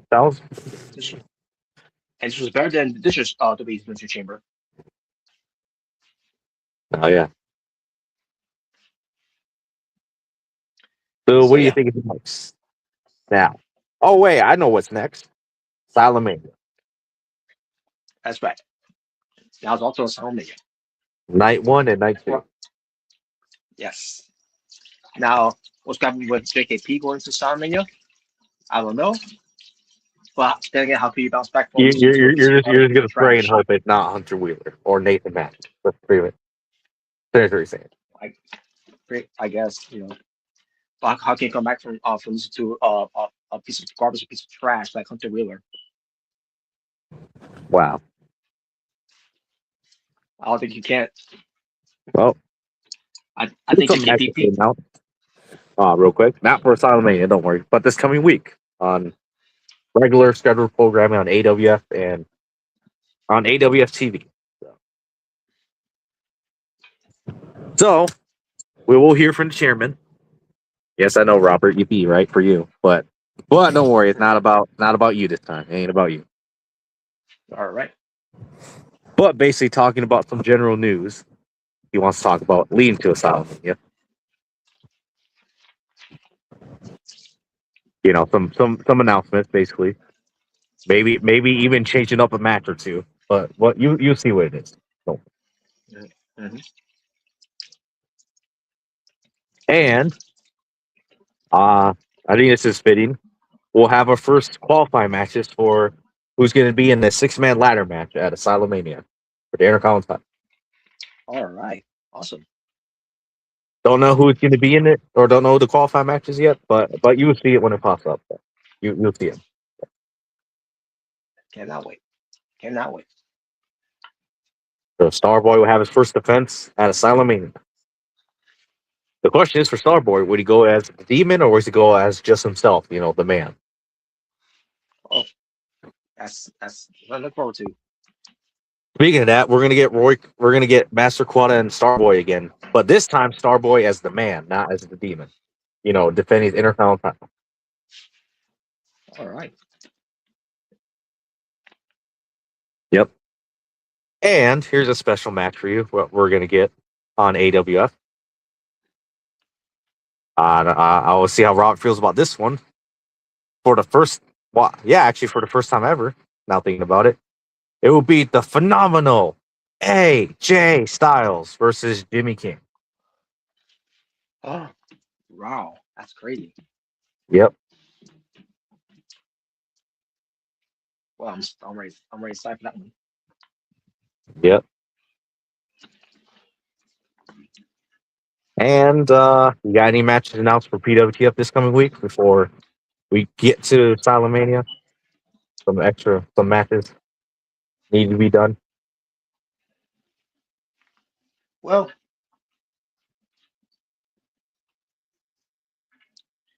I guess when it comes to putting up something for Time Mania, when it comes to matches that needs to happen. Now, even though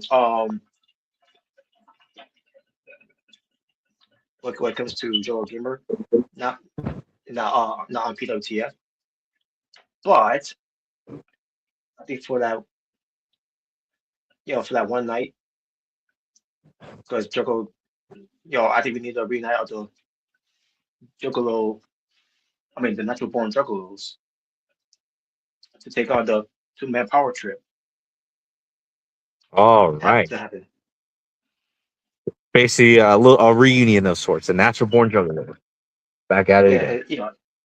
and also to rehash rivalries that they had on the first year of our time wrestling federation.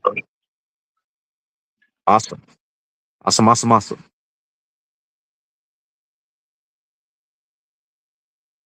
Awesome, awesome, awesome. I can't wait to see it.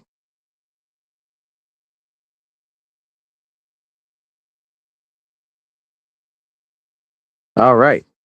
Oh yeah, and I almost forgot about this too. Not only Jimmy King will have a match, but there will be an update. I will be uploading a video, and it will be update what's the future going to be like for Jimmy King, his future in professional wrestling.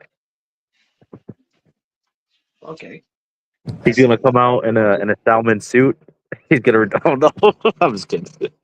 what the hell. Yeah, he's gonna come in a Salmon suit with Xander King in the ring.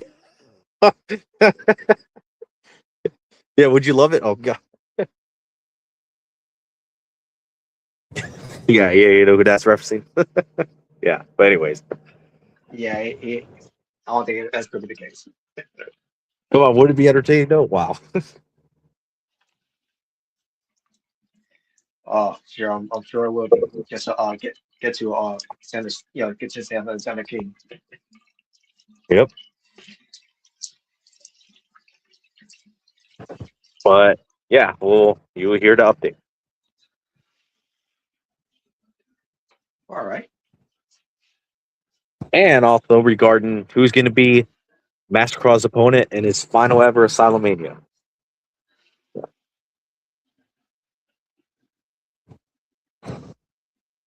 But the question is, that is if he, wins the back there in title or not. So you will hear that. If he manages to win it back, but we'll see. We shall see. And that's basically it. So lots of stuff ahead before we actually get to Asylumania itself. And in that regard, I think it's promo time for me. Time to time for me to address, the aftermath of Elimination Chamber. Because I'm main eventing again. Wanna why? Because I'm that damn good.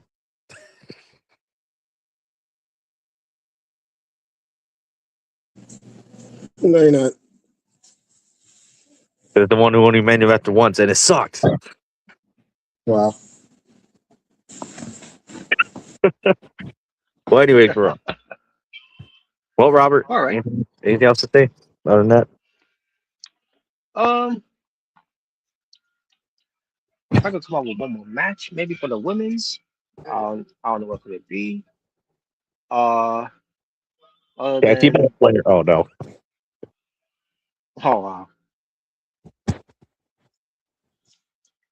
yeah, the mom has come around.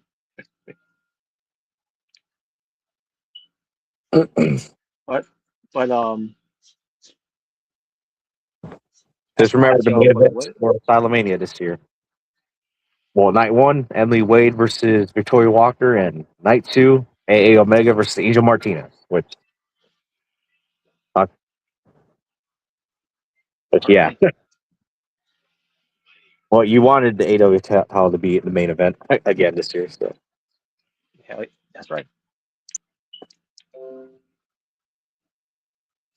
But as far as what comes to the women's, for their match with PWTF, I want to book Stargirl all right. to be facing, yes, to face her former tag team partner, Tessa Dickin.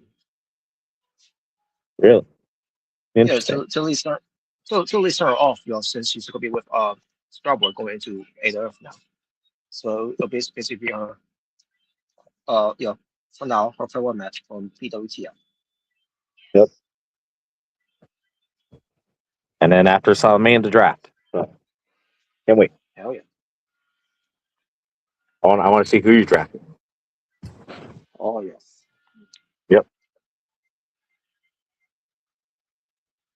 But yeah, all right. That's pretty much it. There you go.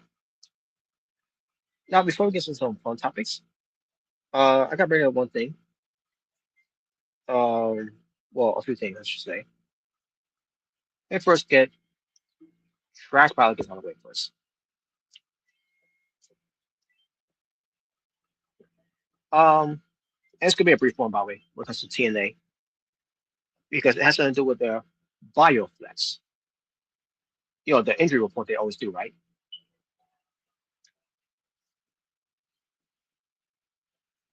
Because I find it funny when they do their bioflex, when it comes to the injury reports. Because sometimes it's a serious thing they talk about when it comes to injured wrestling. They can compete because they're out for something, whatever that could be. In this case, they changed a lot what they do there, how they do things now. Because they want to play into a storyline now when it comes to it. For example, the whole thing with Moose with back injury since when Genesis when he did that stupid bump on the station that was supposed to take him out for a while, but then he still come back from it because kayfabe, it's a kayfabe injury. He's flying through because he's Mr.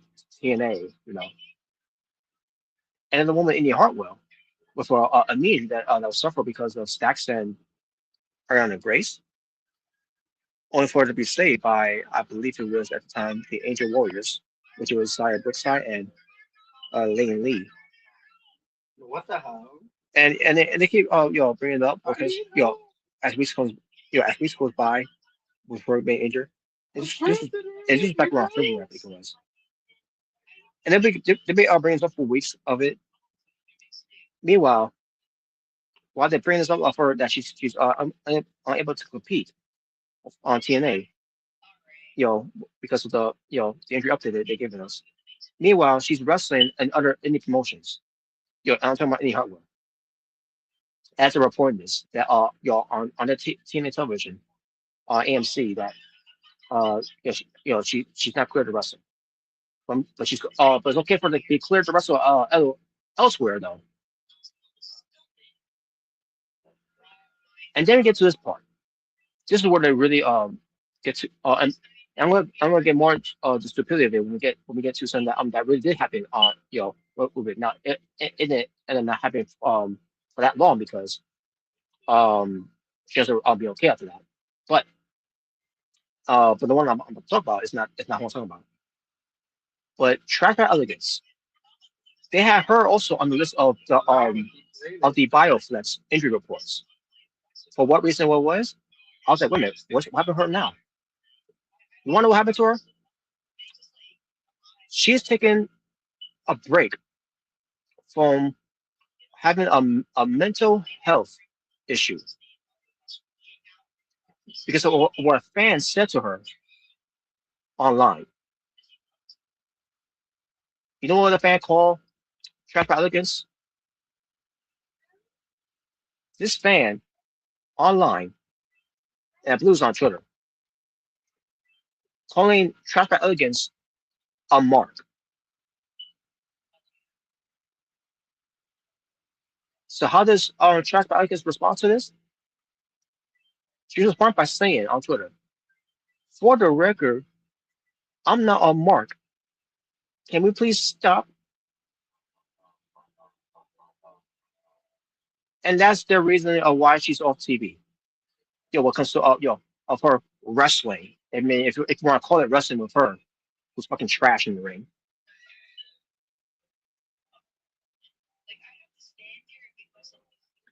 And I'm like, this whole battle flex that they're doing with all this whole injury report is a fucking joke. Now they're turning it into a joke. And I remember as I was watching the show, 'cause this happened, before they plugged it, before they plugged it, we had a match that involves Alicia who gives a Fox, the, the former Alicia Fox, who's now going by Victoria Crawford. She suffered a real injury. Now it wasn't long term. It wasn't in fact it was just a minor injury. She hasn't been okay. I thought to myself, okay, they're gonna all say something about that, like because it was taped, and I'm assuming that's going to add into it, right? Nope, they didn't add into it, even though they she was really hurt, and the camera didn't want to show her because we had the doctors checking her up and everything because she was hurt. Now they didn't say anything about weeks ago. I mean, I'm not to say weeks ago.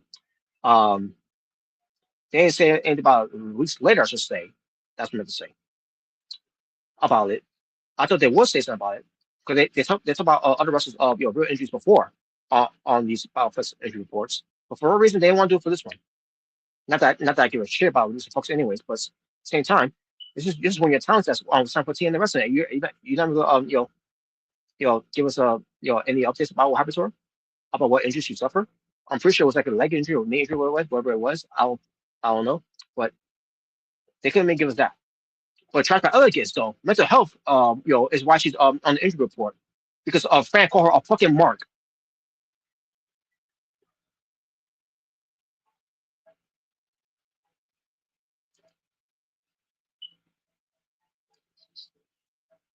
I don't know what's going on with TNA nowadays, folks. They they lost a plot, and there's a lot more they lost too. Um, but holy shit, I don't know what to think about TNA anymore. Y'all want I want to to keep praising them, but they're making it hard for me to make for me to praise them. And and it started this year. This year, since their debut, they have fallen on their faces over the past few months. Yeah, it's your fault. Like, Yeah, but I guess it's my fault for not you know you know being a diehard team fan enough, huh? It's my fault. Um, but anyways, that's what I want to bring up for that whole thing. Now, also I want to bring this up. Darby Allin. mm-hmm. Yeah, now we're done seeing it now. Now Darby Allin, the AEW World Champion. Basically, he's going to be doing something where he could defend his world title every week. He already did it with Monster Champ. It was a great match. Mm-hmm. He already did the Brother King. Now the match they had, it's always the type of match they always have, but it's like okay, whatever. I thought Monster Champ was a better match, but now we're going to get which I believe Darby Allin won. Now he could defend the title against Kevin Knight, who beat MJF by the way on that week.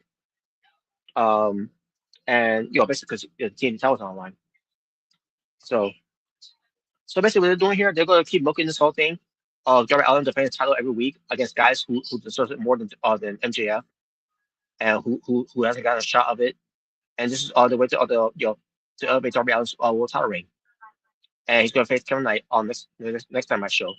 And then so eventually it's going to be MJF and Darby Allin at Double or Nothing.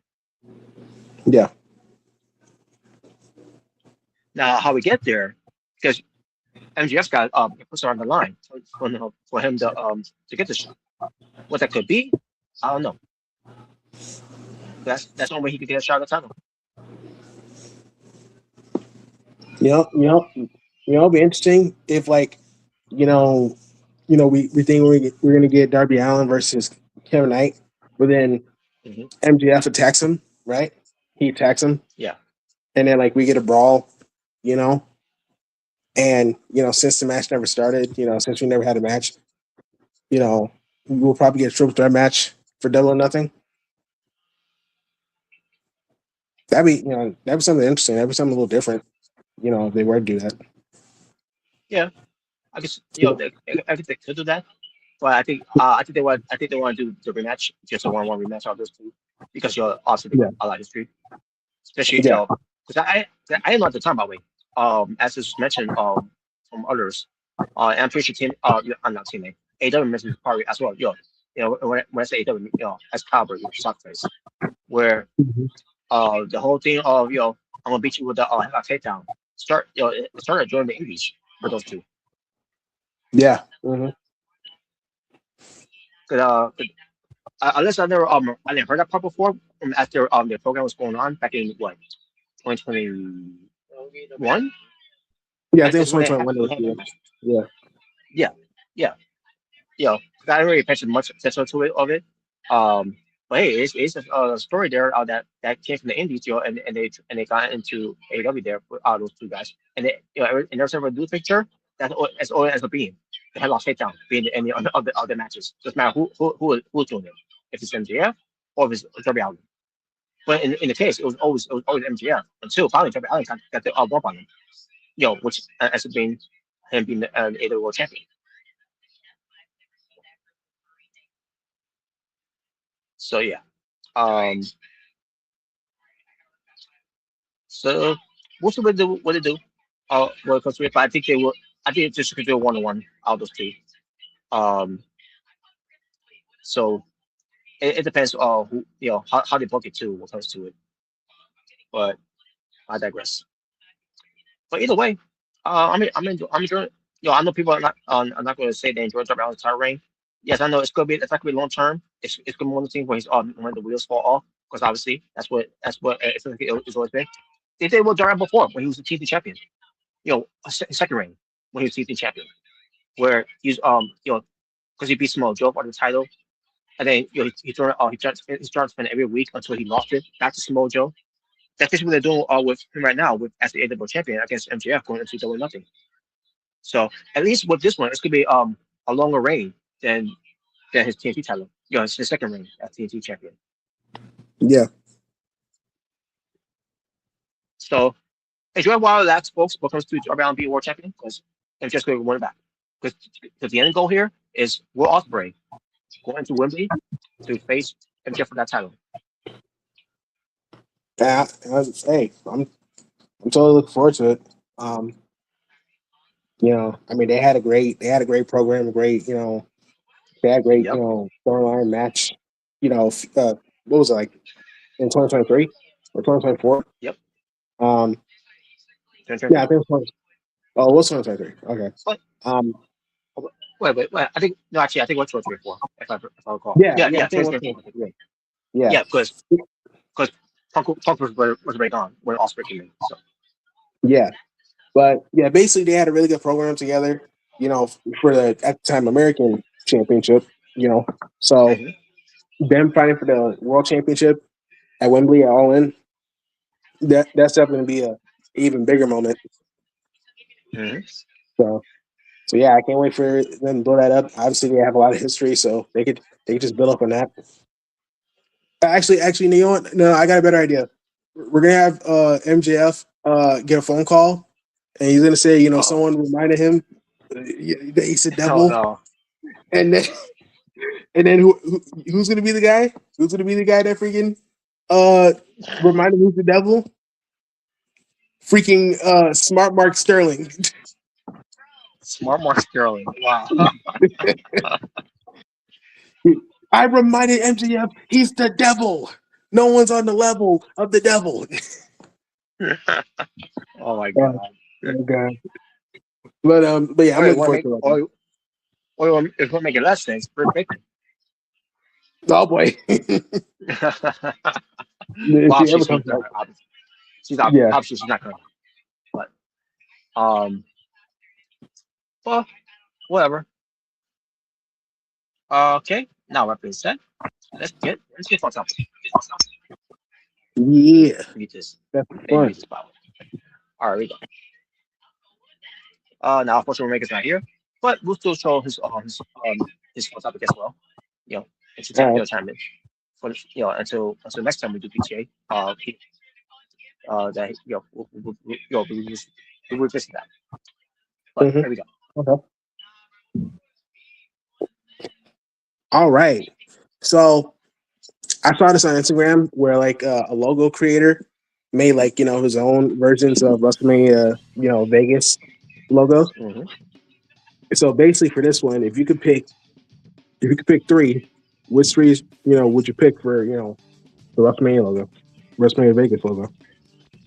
All right, I'll go with the third one from the top.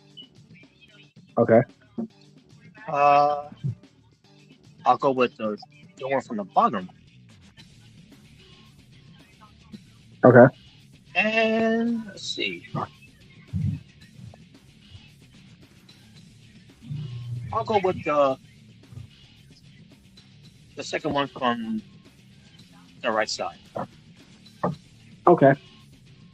For me, I'll go with the third one on the top. I'll go with the first one on the bottom with the W logo for the W. It kind of reminds me of WrestleMania 2000. Okay. Oh yeah. And I'll go with the one next to it, the logo next to it, because it looks like a poker chip. Okay. I'll go with one. Yeah, I see. Double or nothing rip off. I agree. Nah, but all right, let's see. All right. Okay. So obviously you see the thumbnail. It says British actors you didn't know that you definitely thought were American. Now, Okay. for me, I obviously for some actors I thought they're American until I heard seen them in interviews. It's like, oh, he's British or she's British. I did not know that. Mm-hmm. So basically, can you think of like three actors that you thought were American, but they're actually British? Well, it's a Garfield woman. Oh yeah. Mm-hmm. Uh, the actress. If I'm I'll try to bring her name again. From Norman or Norbert. Or Norbit. Oh, what's her? I know you're talking about. What's her name? Yeah, she played I can't Kitty. stand her too. Yeah, I know you're talking about. Yeah, because I didn't know she was British either. What's her name? Let me look it up. It's Daniel Newton. Now I don't know if that's how you say that her first name, but if I butchered it, I apologize. But yeah, so that's why I thought she was American. Yeah, I thought so too. Yeah. Mm-hmm. But yeah, she fooled me though. Yeah. I mean that's what that's what it takes to be a great actress. Like Yeah, because most of the movies I've seen her in, she always played. She always had an American accent. Norbit. Pursuit of Happiness. Yeah. I remember she was in a Tyler Perry movie and she had an American accent. So yeah. Mm-hmm. Oh yeah, I remember that too. And also, it's Wednesday. Yeah. His name was Leslie. Yeah. Now the third person, who I thought was American. Let's see, if she was yes, Kate. Wisdom. Okay. I always thought that she was she was American, but because obviously my first exposure to her was Titanic, and. Mm-hmm. And I thought, those, because it was, the old days, they had, because the old days, you had, that type of accent, So Yeah. that's what I thought when I first saw her. That's just great actress goes into her role, but not knowing that she was that she's really from England. And I'll go for one more. I was honorable mention. Um, my honorable mention will be even though he's not um, I thought he was I thought he was from England. Um, yeah, which is Hugh Jackman. Yeah. So Okay. because he's from Australia, so he's Australian. Yeah. All right. Well, I was he's American. So, Yeah, I thought so too. Obviously, with the Wolverine and also Real Steel. Because I watched that movie too. mhm, Yeah. mhm, So for me, I will also go with Andrew Garfield. mhm. I will go with Bob Hopkins. He's the guy that played the main character from Who Yes, Framed Roger Rabbit, and yes, he played Mario. Um, yes. dude, I I was legit sure. thought he, Yeah, I thought he's American I too. dude, I thought he was from Brooklyn, like for real, because like he had that accent, bro. Like, Yeah, yeah, but when I found out he was British, like he's British. What? yes. Yeah, yeah. I I was was gonna really say shocked. Yeah, yes. yeah. So Yeah, Andrew rest in peace, Garfield, Bob Bob Hoskins. Hopkins, and I'll go with Christian Bale because I didn't know Christian Bale was a British actor. I didn't know he Same was here. English. Same thing. Yeah, same thing. Christian Bale. I thought so too. Yeah, because I was Playing American Psycho. yeah, American Psycho, obviously Batman. You know, like I never knew he was British. So Hmm. yeah,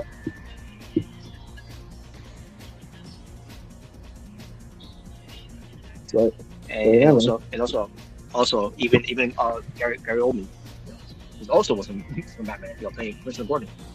Yeah, that's right. Yeah, he's British too. Yeah,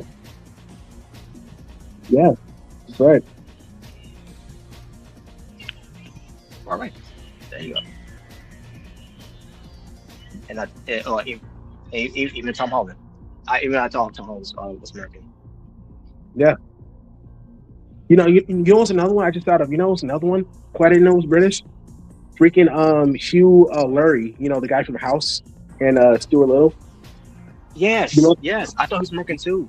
dude, I thought he was American because I saw him in Stuart Little in House.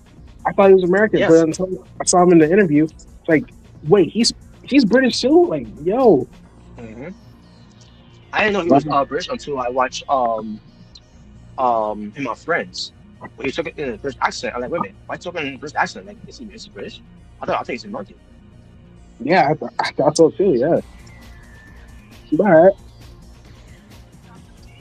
all right. So All right. here we got your Dragon Balls right here. So basically, Yes. if you got all 7 Dragon Balls, what 3 wishes would you want granted? All right. Now, as I talked about earlier before, with Jenna Ortega being in the Fallout, because it was about school shooting, and coming Yeah, into the movie. It was one wish. Is for school to stop. That'd be one wish I would have. I agree. Okay. My second wish would be um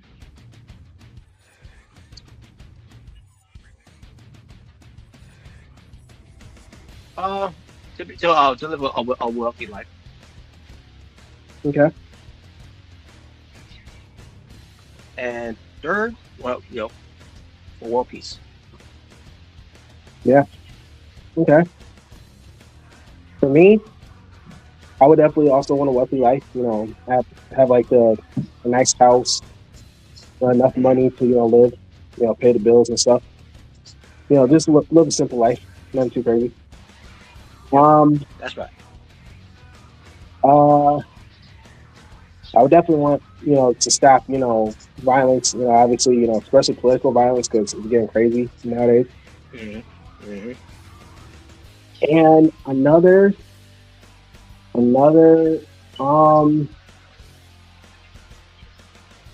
I guess like I said I definitely would, like a lot of money, so I could not only help myself, but also help out my family with stuff. So, Mm-hmm. so Hell yeah. yeah, so yeah. All right. Mhm. All right. That was fun. Next one. Oh, look at Oh, this. all right, so here we got some custom WrestleMania stages right here. Um, so out of these 6 custom WrestleMania stages, which 3 are your favorites right here? All right. Um, for me, I will go with. Let's see. Well, actually, obviously I will go for old. Goes old school. WrestleMania. All right, I will go with the one on top of it. okay, Now I don't know if the star's supposed to be CGI, whatever, but um, so I'll go with that either way.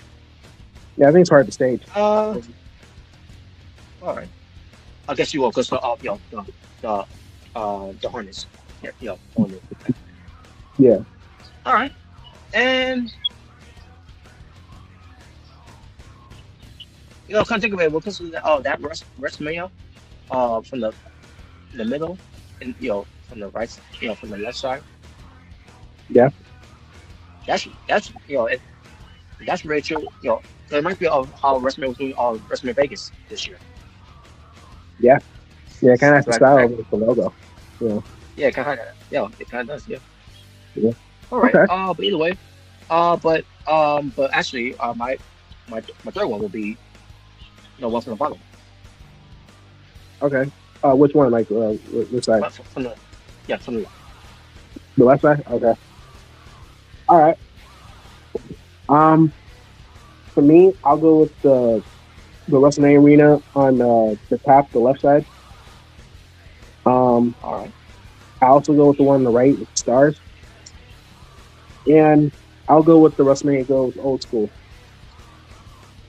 All right. Nine balls. hmm All right. Next one. All right. All right. So, well, I know I say that because of a certain someone, but but basically, if WrestleMania brought back the gimmick battle royal, which 4 gimmick wrestlers would you want in the match? All Be right. any gimmick. So, if I were to bring back the Gimmick Battle Royal, I would bring back the Boogeyman. All right. Uh,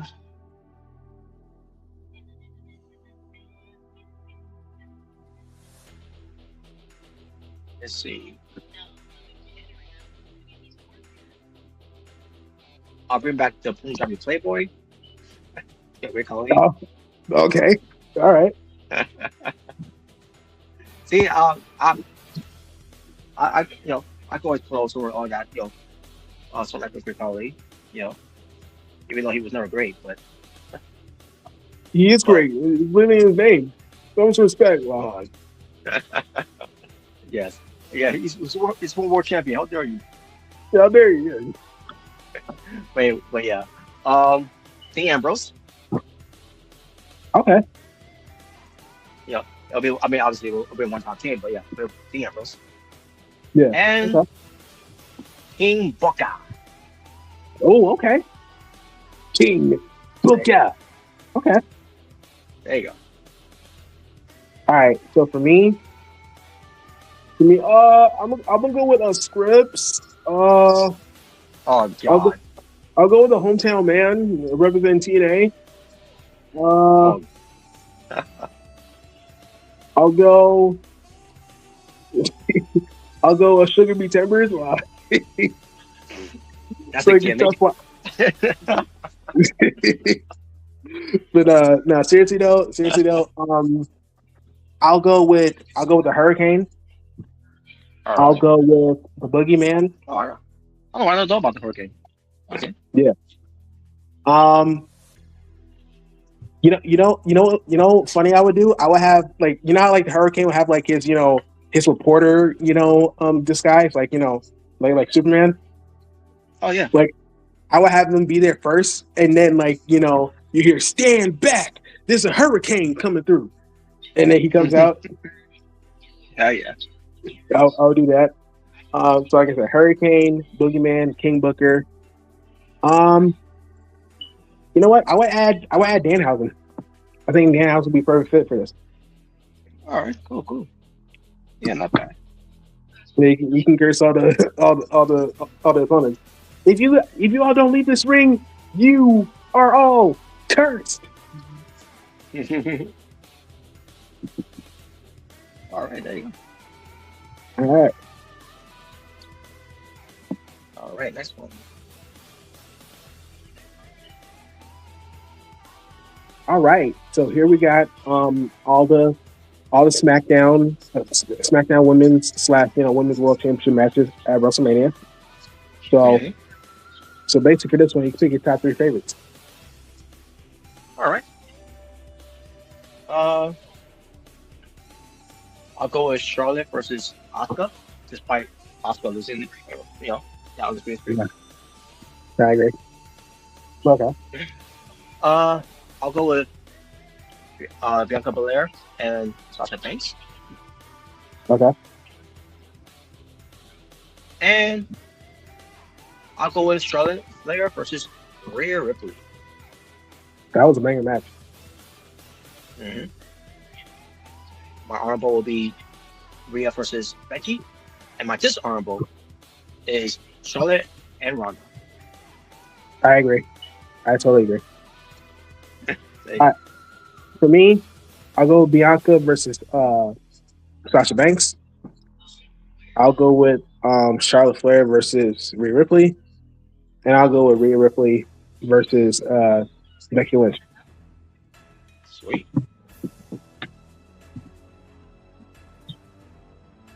All right. On to the next one.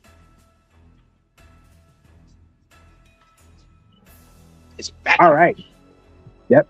Backlash. So actually, we got all the Backlash logos through the years. So basically, for this one, you can pick your top 4 favorites. Top 4 favorite logo. All right. I'll start off with the original one, the first one they did. Okay. And the second, and the one next to it, the second one. Okay. And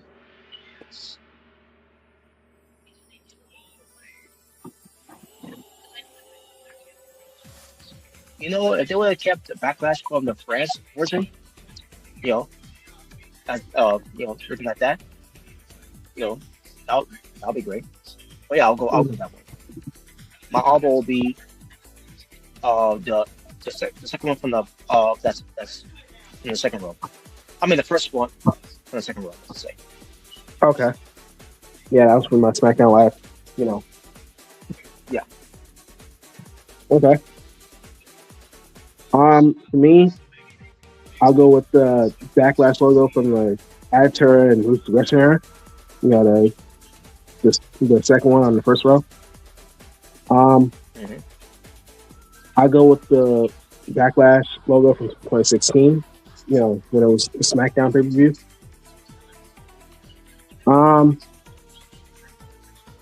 go with the 2018 logo with the blue letters with the red L. And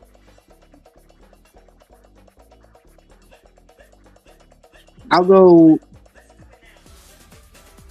with the Backlash logo from Puerto Rico when they're in Puerto Rico. All right. Yeah. That's cool.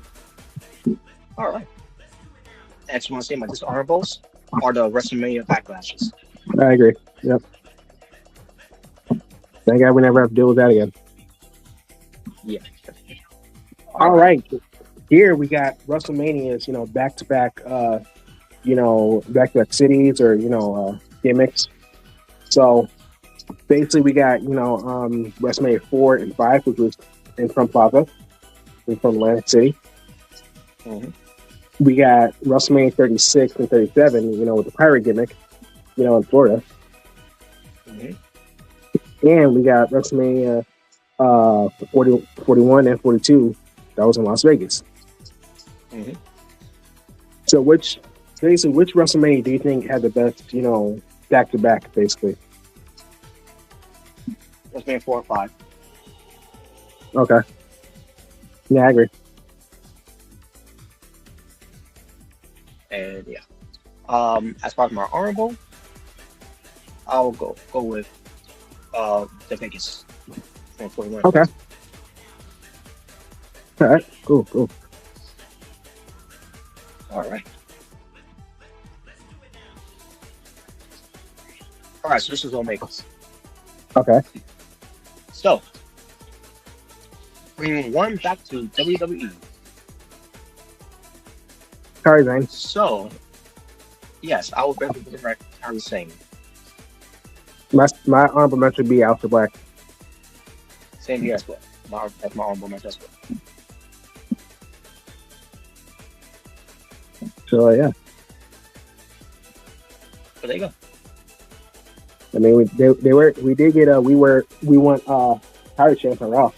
With when Asuka came out. And they lowered the volume so no one can hear it. Yeah, Because how tough they are. Yeah, because I was wondering, cause I heard them at first. It was like, wait, what's going on? And then I saw comments like, oh, they were censoring. It's like, oh, that's what they did. Wow.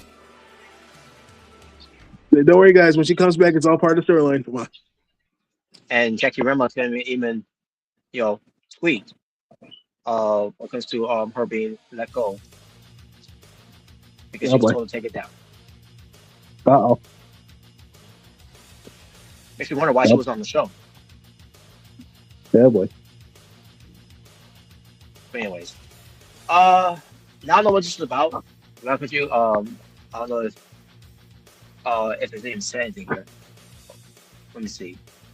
Well, either way, I got Rhea Ripley, so either way, I'm cool with that. And I got Blake Monroe. Oh, okay. I want to know what this is about though. Why? What's this special about it? But either way, it doesn't matter. It's what we got. Yep. All right. And we had another one with the men's. Now this one we do know. Your birthday month is your WrestleMania opponent. Well, I'm dead because I got freaking Brock. So, and I gotta make sure I gotta take care of his back because he might go fit. Yep. Stupid. But also, also watch out for that punk kick, Yep, it'll kick you in the eye. Yeah. Well, as long as Pat McAfee's not involved, we're good. Yeah, exactly. Yeah. But anyways, all right. And we'll come back to these three. I guess Christian has a CM Punk because his birthday's February, right? Oh yeah. Oh yeah, that's right. There you go. So we got a dream match. There you go. That's a dream match. There you go. Which everyone didn't see it. That dream match did happen on PWTF World Bash.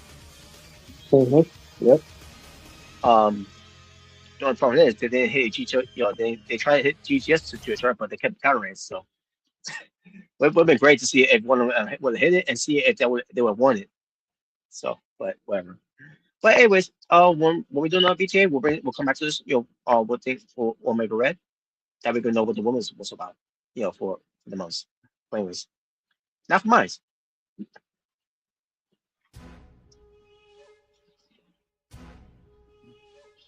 Now, okay. Charles Robinson. Obviously, throughout the years, he's always been, attacked by wrestlers. Yep. And it's not even his fault, but what comes to this? What's your top three? That was more memorable. That Charles Robinson got attacked by wrestlers. Okay. I go with Kane. With the double choke slam with Kurt Angle. I go with Great Khali because I remember his selling and his facial reaction. And I go with the John Cena one because I remember him running and then John Cena stopped him in that Night Champion. Yep. So I'll go with that. All right. All right. For me, I'll go with Great Khali, um, John Cena, and recently from Randy Orton of the RKO. Which I'm pretty sure it was probably an honor that he got an RKO by Randy Orton.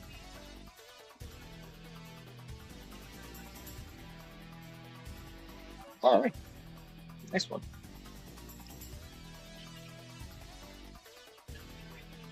All right. So you are stuck on a flight for 12 hours.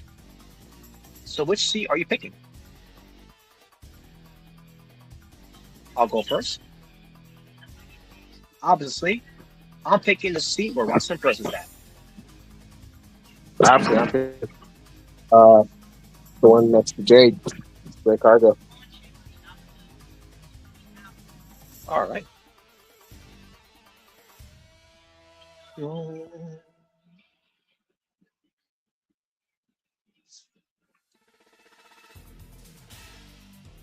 Now we got the top 10 WWE wrestlers who've never been world champion in WWE. Which, Okay. You got number 10, William Regal, the real man's man. I don't know why they put that, but okay. He's a man, such a man. You remember that theme song?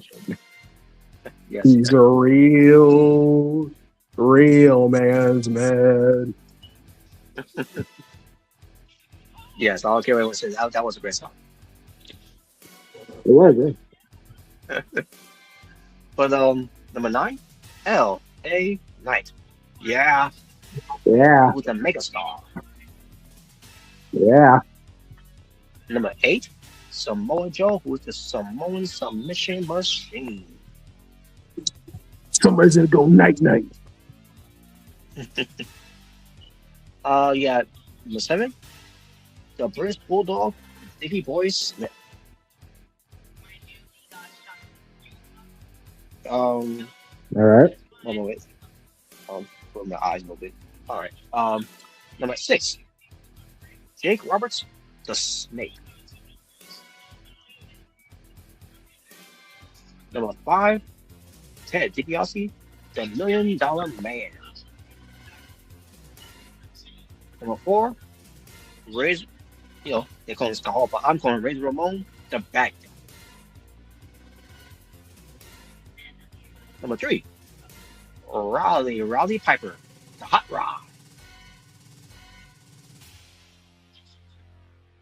Number 2, Mr. Perfect. I also call him the perfect one. But either way. And number 1, Owen Hart, the King of Hearts. The man So- who kicked his brother's leg out of his leg. That's right. So, if you were to pick your top 5, who have never been world champion in WWE, who would it be?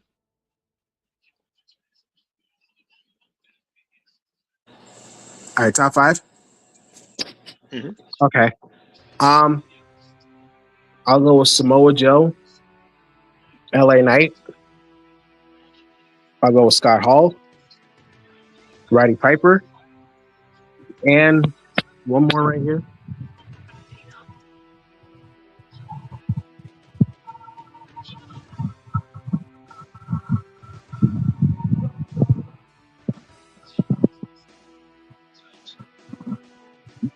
Going with Steven William Regal, because he's a real man's man.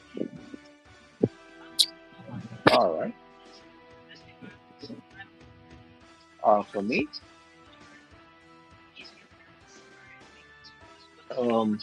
it will be Samoa Joe, the British Bulldog, Razor Ramon, Roddy Piper, and Owen Hart.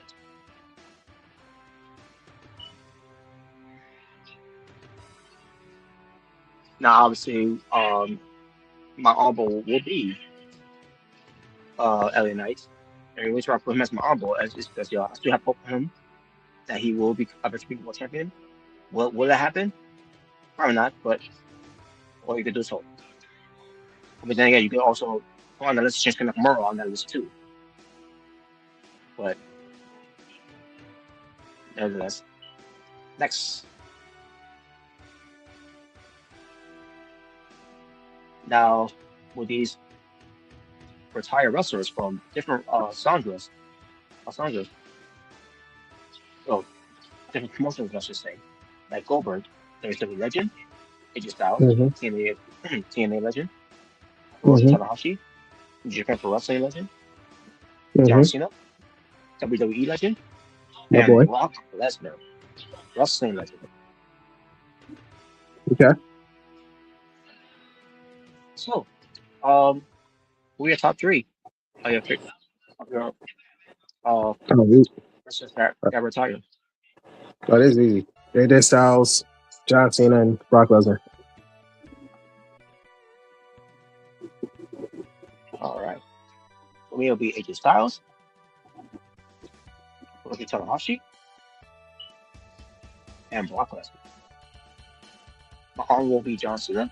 My disarm will be Goldberg. Oh, is that right, Robert? Well, guess what? You're next.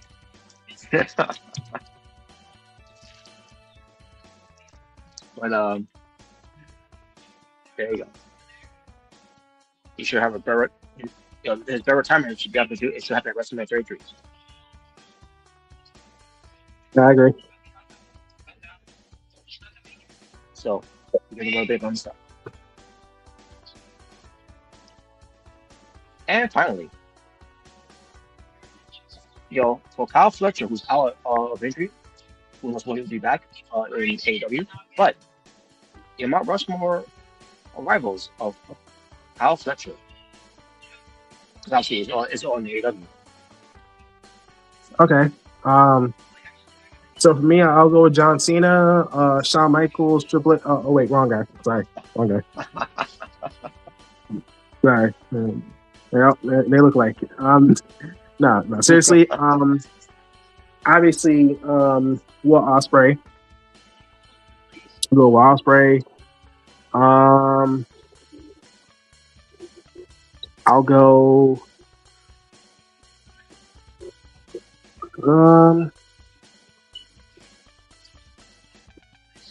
I guess I go Mark Briscoe.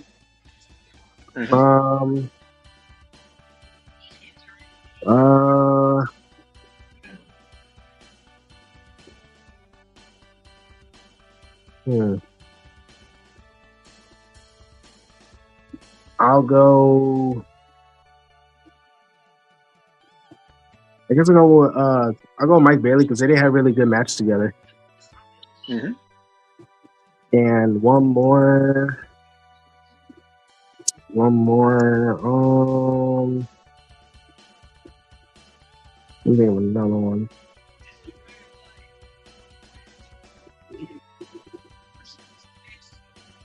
I'll think of another one.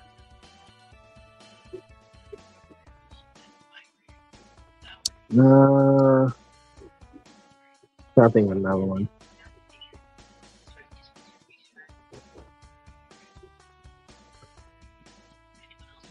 Yeah, I'll try to think of a good one.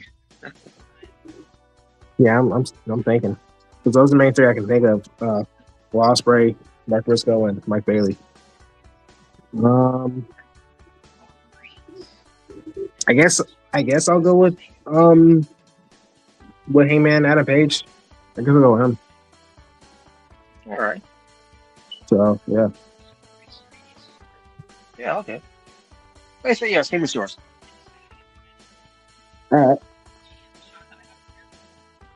All right.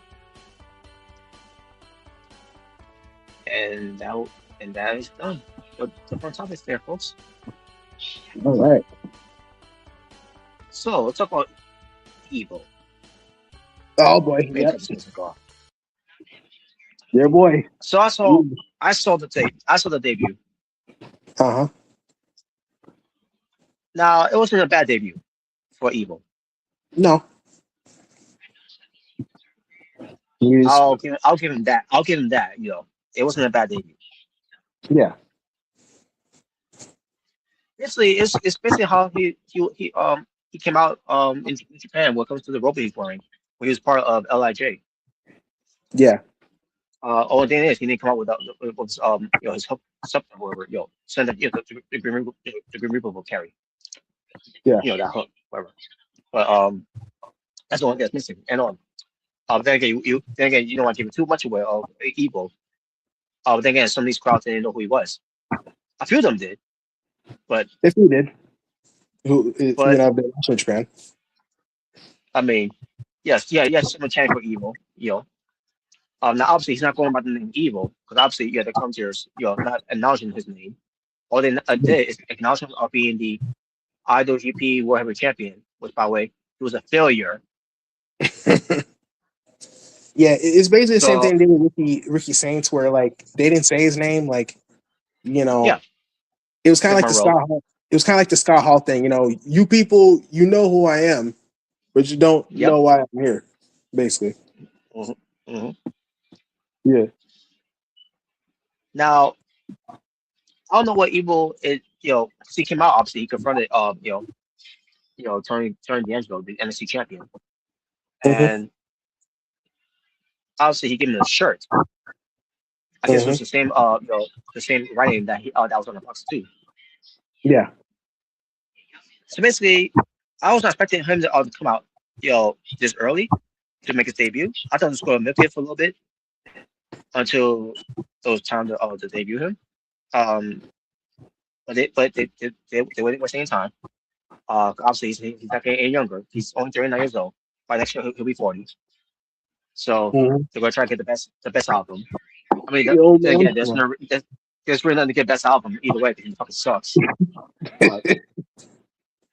But he's there. They wasted their money by releasing a lot of people to bring him in. It's worth it. Well. I hope it's worth. Yeah, I hope it's worth it. Well, let's see what happens with Evil. Now, here's the thing. Again, like I said, the debut wasn't bad. I'm giving him credit as it is. What credit too. It wasn't bad. So at least I'll give him that. So obviously he's not going to be there for that long in NXT. He's going to learn the ropes for a year, and then eventually he'll get the call up, which will be the worst call up ever. Yeah, and it's most likely to learn English. Yeah. Because again, we don't know if he knows any good English, which is why he's there now. So we gotta see how he does talking English. Yeah, that's basically the same thing I did with Julia and Stephanie. And even with Shinsuke and Andrade.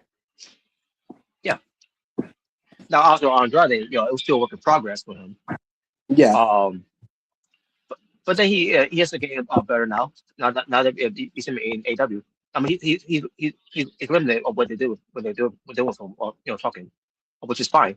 WWE obviously, it was not working out. Obviously, it was clearly working. Yeah. But we'll see how for Evil. But in the process of Evil coming out there, now I don't know if he's a babyface or a heel. But obviously, he's probably gonna be a heel. Obviously, maybe he's for now he's gonna be a babyface until he does turn. Yeah, maybe a tweener, maybe an anti-hero, maybe. Yeah, because obviously and that was that. Also, and someone attacks Tony D'Angelo with gray hair, and they say his name T-Man Heights, and like that's what he braid his hair, And he was like, I'm not asking what I'm taking, what's that, right? Like, okay. Like, last time I remember, you always lose. Hey, just like freaking Rebby once said, "Stop giving, start taking." Yeah, I guess. And in the process of this, as he's talking, all of a sudden I see someone climbing at the top. I'm like, what the fuck is this? Yeah, like this, some big guy, wearing a hoodie, came in, did like a nice moonsault, and I was like, wait, who the heck is that? Like what the fuck? And then you have Dick Jones on commentary saying, yo, is that a fan? Yeah, I mean, well, I mean, some people probably think he'll be a fan, you know. So he's not far off. So, That's that's um, that's like when I saw him at. Like, what the hell? Who's this? I don't know who this guy is. What the fuck? What the hell? yeah, Why is he attacking? yeah. At first, I didn't know who he was, but then obviously I saw comments and I saw his name. I looked him up, and it's like, okay, I've seen this guy before because I've seen him before. Like I've seen like some clips of him. Like he would do like some. I was seeing like practice some wrestling moves, and he's wrestled in Progress Wrestling. His name is Will Cruz. So it's like, okay, I've seen him before. I didn't recognize him because he usually had long hair. That's why I didn't really recognize him. Um, Yeah, so I have seen him I before. did realize that too. Yeah.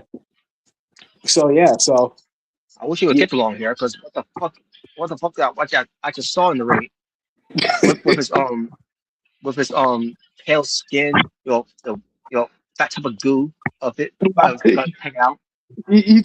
well, hold on. Let me get a clip. Hold on. Oh god. I know it's got. I know a certain Big Papa Pump will say about this guy. Hold on. Let me get it. Threats are part of wrestling. Tells all of us has been world champion before. Been this 15, 20 years. This fat son of a bitch is gonna try us all out. Like, calm down. He's fat.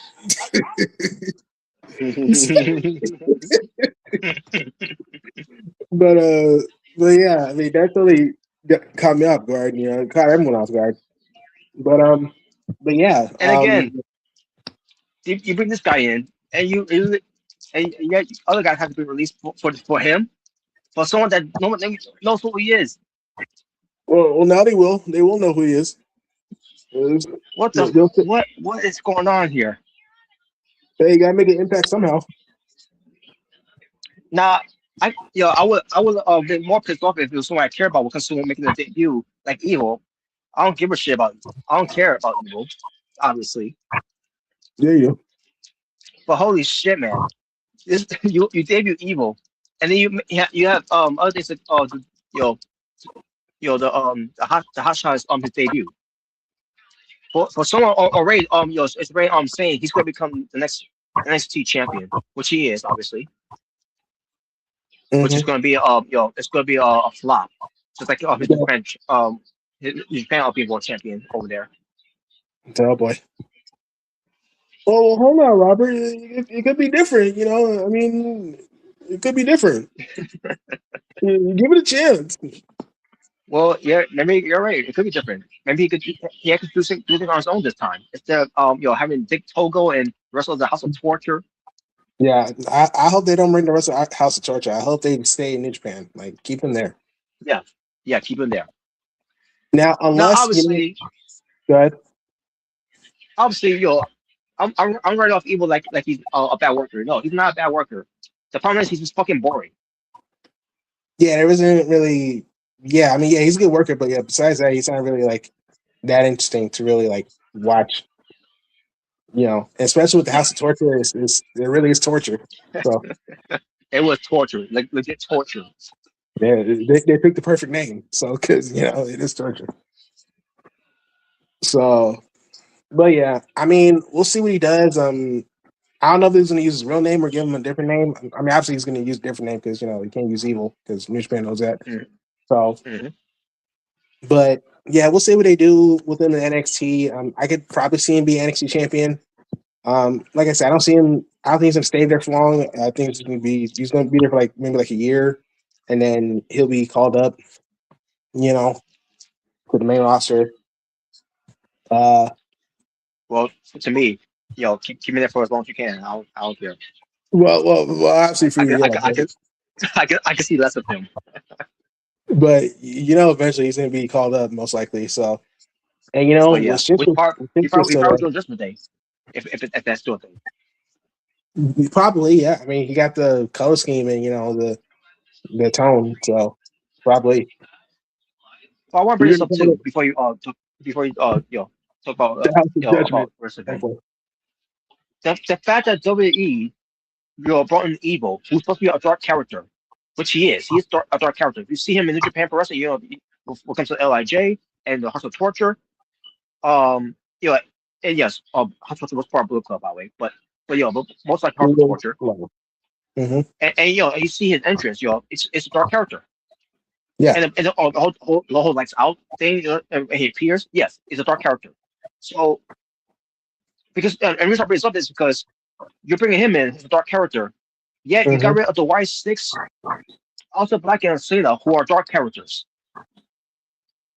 And Well, this is the yeah. excuse I heard from reports saying that the reason What? TKO want to make this decision for WWE to make this decision. So let's go guys, let's guys go because they want any dark characters on TV. Well, then why did you bring in That's a Evil then? what a low horse shit. That's that's the Yeah, stupidest excuse I've ever heard from anyone. yeah, I've said I don't believe that because if that's the case, then why did you bring in Evil? Exactly. Well, it's different because it's NXT. They don't want it on the main show. Well, eventually it's going to be the anime show. Well, that's the thing. Eventually, he's going to be in the main show. So, like, what? So, like, if he comes in, you're going to release him? Well, I mean, I know Robert will love that, but like, like, is that what we're going to do? Even even if they told the reports that I mean, even if they told the reporters, I should say, even if they told the reporters that to report that, I still say it's bullshit. That's complete bullshit. That's not why they did it. No, no. It was just like I said, it was just budget cuts. That's really what it was. Yeah, because obviously they wasn't drawing the money that they were drawing. That's basically what it came down to. Now, what Alpha Black is bullshit by both of them. But yeah, Going, it's going, what happened with House of Black because he should have been part of the Cody versus Randy storyline. That would have definitely helped him out. But of course, TKO replaced him with Pat McAfee, and now TKO basically used that excuse to freaking release him. yep, that's right. That's basically what they did. And So and basically we're recording after this. What comes to Alpha Black using that what they do with him and Cena. And I'm not talking about TKO. I'm talking about what comes to WWE creatives here. You know, the problem wasn't the gimmick. The problem was of who was behind the gimmick because Karen Cross and Scarlett was doing that gimmick, but for a reason yeah, they fell in love with these guys and they got rid of them and they replaced them with Alpha Black and Cena and clearly it wasn't working. yeah, which was weird, and that's the weird thing because they let Karrion Kross and Scarlett leave even though they were getting over. Karrion Kross was getting over, Yes. especially like if you looked at the when they were in commercial break, if you had like the premium, and dude, they were Hmm. chanting for freaking Karrion Kross. It's like we want Yes. Cross, and remember that one promo? Like we want Cross, and Cross was like, well, now you got me, and they freaking went crazy. Exactly. They let him go, and they bring back Aleister Black, which was cool. But yeah, they basically made Aleister and Selena the dollar store, Karrion Kross and Scarlett. Which no hate to Aleister and Selena, but you can tell what they were doing. No, it wasn't their fault. No, it wasn't their fault, but you could tell what they were doing. And they obviously were doing a good job of what they were doing with the entrances and all that. But Yeah, the entrances was cool. The vignettes that they did, like with Selena with the snake, like that was really cool. They looked really cool. It's just WWE didn't really capitalize on it. they delivered it very well, but Yeah, it wasn't very it wasn't it wasn't really catching fire with the crowds, no, it really wasn't. which is And a like damn shame. But yeah, it's what it is. and now I'm hearing. I don't know if you heard this, but now I'm hearing that like AEW doesn't want Aleister Black back. Yeah, because now I don't know Tony Khan is still gonna bring him in, because Tony Khan is an idiot, when it comes to not doing anything about it. Yeah, But from Max Caster, from I think from JF and some other people, maybe and I don't know if also from Darby Allin because Darby Allin talked about this before on Ariel Hawani, where we got rid of the cancers. And no, you want to talk about CM Punk quotes, for those that no, was, because he even said it on Ariel Hawani, so it's not CM Punk. yeah, But I was wondering, and like, are those rumors really? Because we heard those rumors before during that time when Alex Black was there in AEW. What were Mhm. in the same time Ramiro, but now he's Rusev in WWE. But Yeah. so makes you wonder, was was that really true about Alex Black that he didn't he didn't want to put anyone over, which is why he was never. But there's a reason why I also do it because he was also dealing with a back injury, which kept him out silent, and then also he comes out, saying, when where there was time where he wasn't hurt and all that, and if people were reporting that he's still hurt, whatever, and he's like, I'm fine, God, it's the problem is that it's not up to me, it's up to the boss, which is true because Shane Kong, he controls the booking of Alpha Black and all that, Malcolm at the time. Which is why you didn't see Ricky Starks wrestle. You didn't see you don't see Undertaker wrestle. That's why you haven't seen Chris Jericho wrestle for a while. In this case, he's Chris Generico because he's doing the same generical shit he always does. But um, the point is, Tony Khan is the one, um, is the one in charge of booking these all these wrestlers to either singles matches or tag team matches or whatever. It's the same thing with other promotions as well. WWE is no different either. But it makes me wonder if that whole thing really is true with Alton Black. When signed in the AW, that he won't put anyone over because we heard that with Miro too, and it makes you wonder who else was on that list there that they want that they won't put anyone over either. Now I don't know if it's Andrade is the same guy too because Tony Khan brought him back, which is no problem with Andrade. He's back now, so it makes me wonder if Alton Black does come back to AEW as Malachi Black.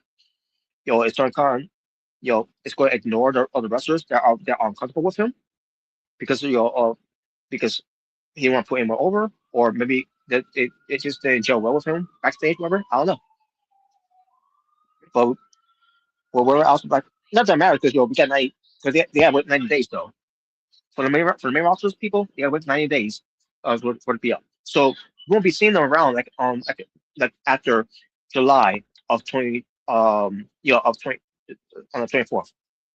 After the 24th of July, they're free to go wherever they want. So we'll see Yeah. what happens from there. Hmm. Um, but yeah. But as far as evil, we'll see what his name's gonna be. Um, I mean, we could come up with guess what we could name him. You know, me, I call him. I say trash because that's No, of what he course. is. No, of course. But and also was Omega as well. When it comes to bringing him in, whatever, blah blah blah. With a name, whatever, and even I even said sin. It's almost like evil, sin. You know, Yeah. um, and then I'll talk about Omega, how I would book evil and that, and and WWE whatever, and then I stopped there like, well, wait a minute, what am I talking about? Like, I don't care. Like I Yeah. want him to fail. Yeah, I want him to fail. I want him to job out. It's gonna make me happy. So. Yeah, but we'll see how people evil though in with him in WWE right now. Yeah, we'll see. We'll see what they're doing. Now, obviously, most likely he's gonna have a match with Tony D'Angelo. Most likely at PLE in NXT. Um, so we'll see when. We'll see what PLE it is. So yeah, we'll see what they do.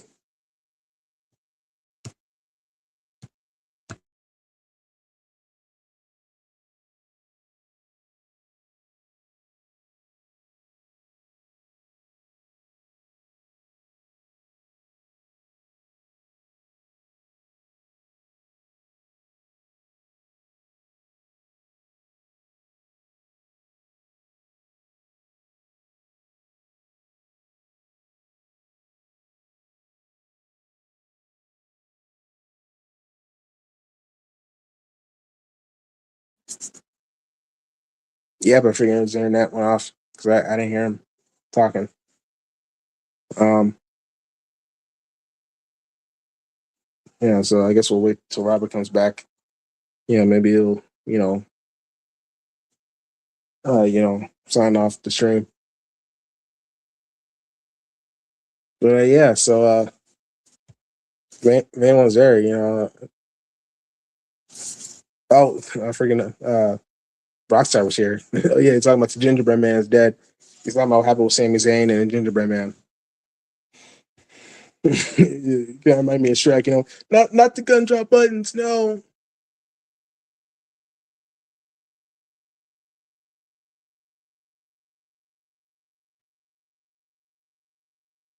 Yeah, so I'll just wait till Robert comes back so he can sign off.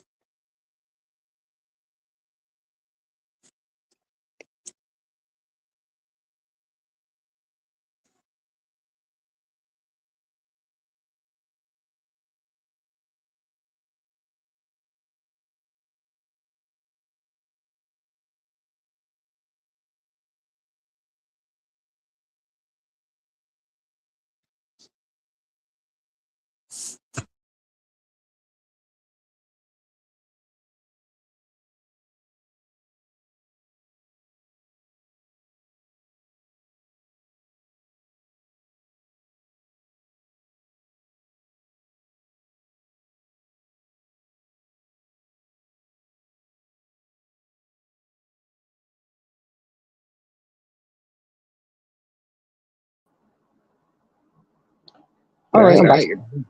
Yeah, I don't know what happened there. But one more thing to talk about, and that's Ric Flair, the Nature Boy. So, Ric Flair, I'm pretty sure you know about Ric Flair said on Ariel Hawani's show. I'm not gonna go through all of it, just about the whole Ludwig Kaiser thing. Basically, Ric Flair, he basically how this came about when it comes to him going after Ludwig Kaiser was that he was invited to go to the Hall of Fame this year, or invited to go to last year's WrestleMania, I should say. Yeah, it started with last year when it comes, when it comes to going to WrestleMania. For reasons why he wasn't invited, because one thing, he wanted to beat up Ludwig Kaiser because, and Ric Flair type of words, or where he didn't want to fuck his daughter in a way.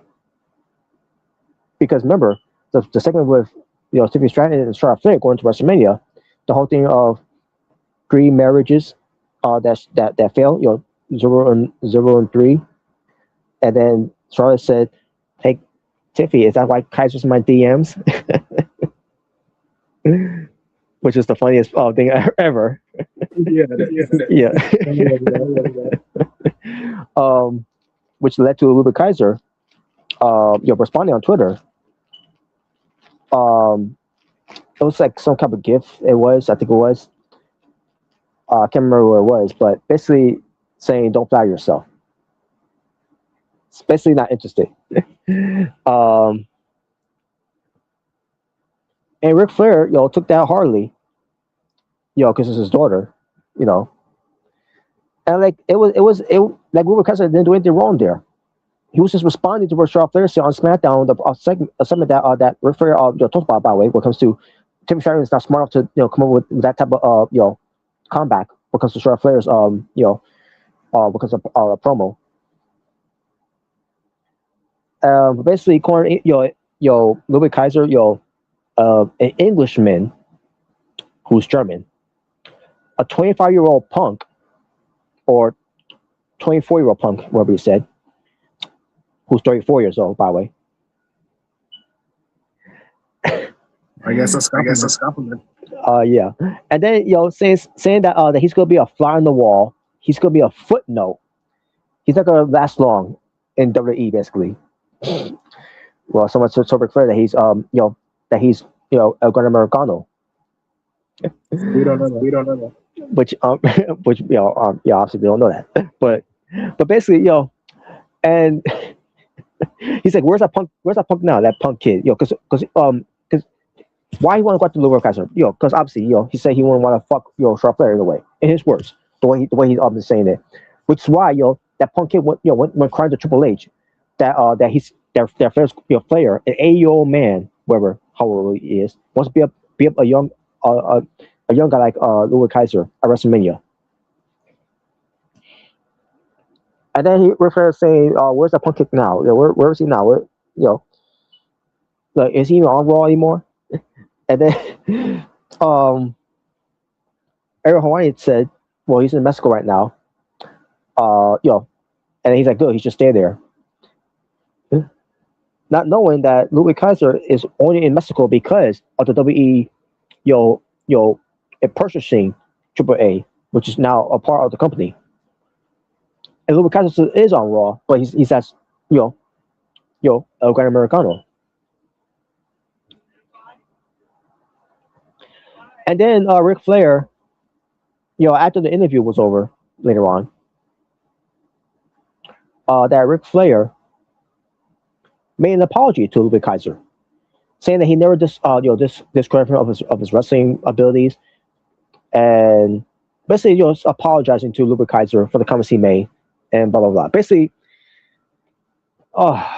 Ric Flair is known for this, by the way. He's said some things to Dutch Mantel years ago, for whatever phone they had they had on Twitter, their beef on Twitter, only for Ric Flair to come back and apologize, to him, and then we all thought all was good there, and then all of a sudden, Ric Flair went back to trash Dutch Mantel. There's something wrong with Ric Flair. I don't know what could be wrong with Ric Flair. Maybe an early CTE after blame himself for all these years. I don't know, but there's something clearly wrong with the Nature Boy, Ric Flair. And I don't know what to say at this point. What comes to it, but he apologized. What is he? Is he really going to mean that apology? No, because who knows if he's going to backtrack his apology and continue to say the same old shit to Ludwig Kaiser. The next time we hear a news like this, I hope so though. That way, Ric Flair could be put in his place again, because I'm pretty sure the Undertaker, Mark Calloway, went after Ric Flair for that, because obviously Undertaker is is promoting and booking for AAA, which is doing a tremendous job, by the way, more so than whatever Triple H is doing on the main roster.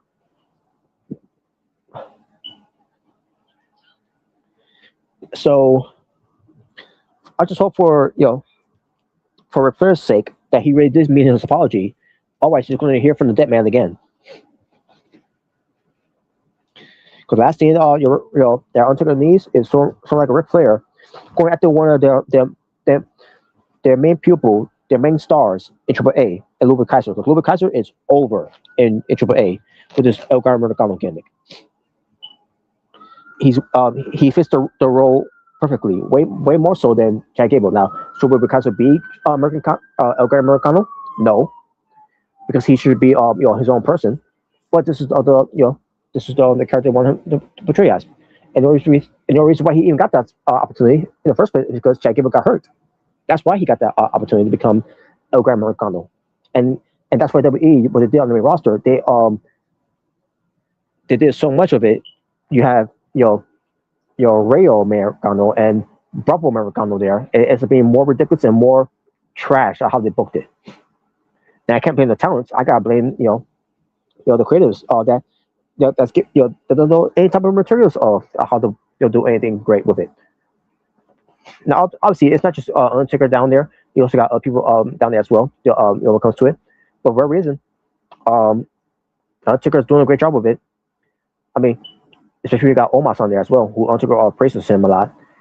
But nevertheless, but Ric Flair, he just doesn't know when to keep his mouth shut sometimes, which is why he keeps continue to tarnish his own legacy and all that.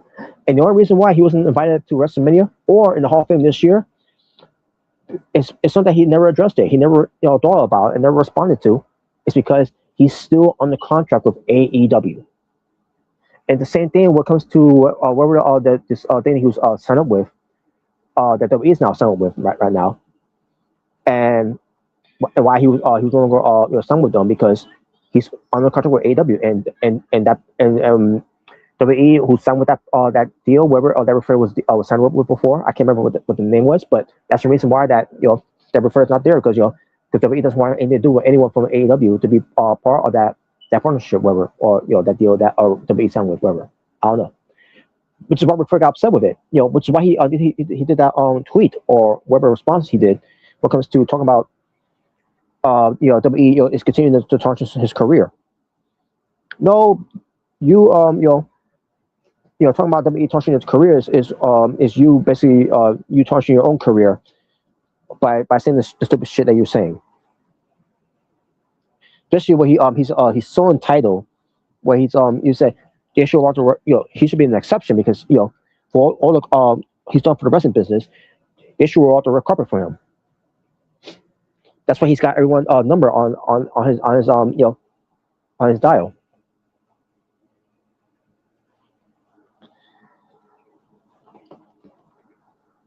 And if you're wondering why, folks, why I always pick out Ric Flair when it comes to sometimes to erase history, whatever, something like that. When we do those type of fun topics, when it comes to picking someone to erase history, whatever. That's why I pick Ric Flair all the time because he continues to tarnish his career. He continues to tarnish his legacy. He continues to do it to himself with the whole Plane Ride from Hell incident, with the whole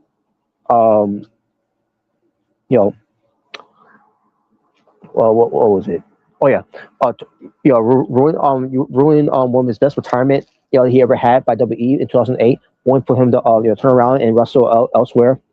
Doing the Australia tour with Hulk Hogan and doing the stuff in TNA, and then doing his final match, which he had 2 heart attacks and died, but still continue. The same last match he had, where the Undertaker was there. I said don't ever do that ever again. And ever since then, Ric Flair has not wrestled ever again.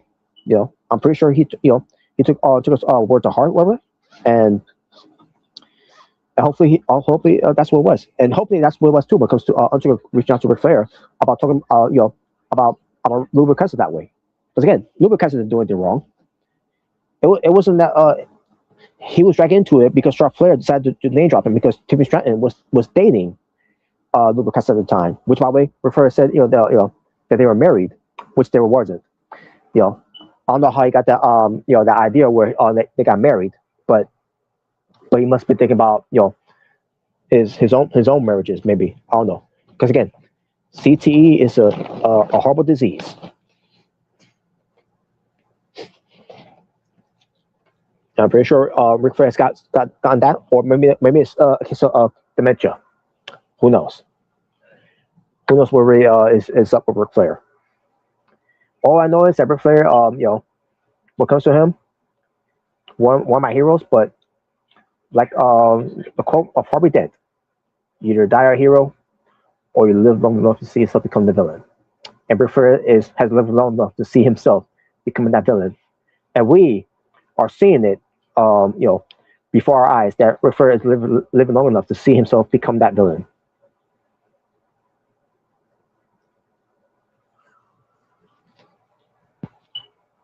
So that's all I'm gonna say for there, and that's all there is to it, folks. So that being said, time to call it in. So that being said, thank you all for watching. Shout out to what's this here? Yes, Juggler Gamer, what's going on? Yes, hope you're doing good, man.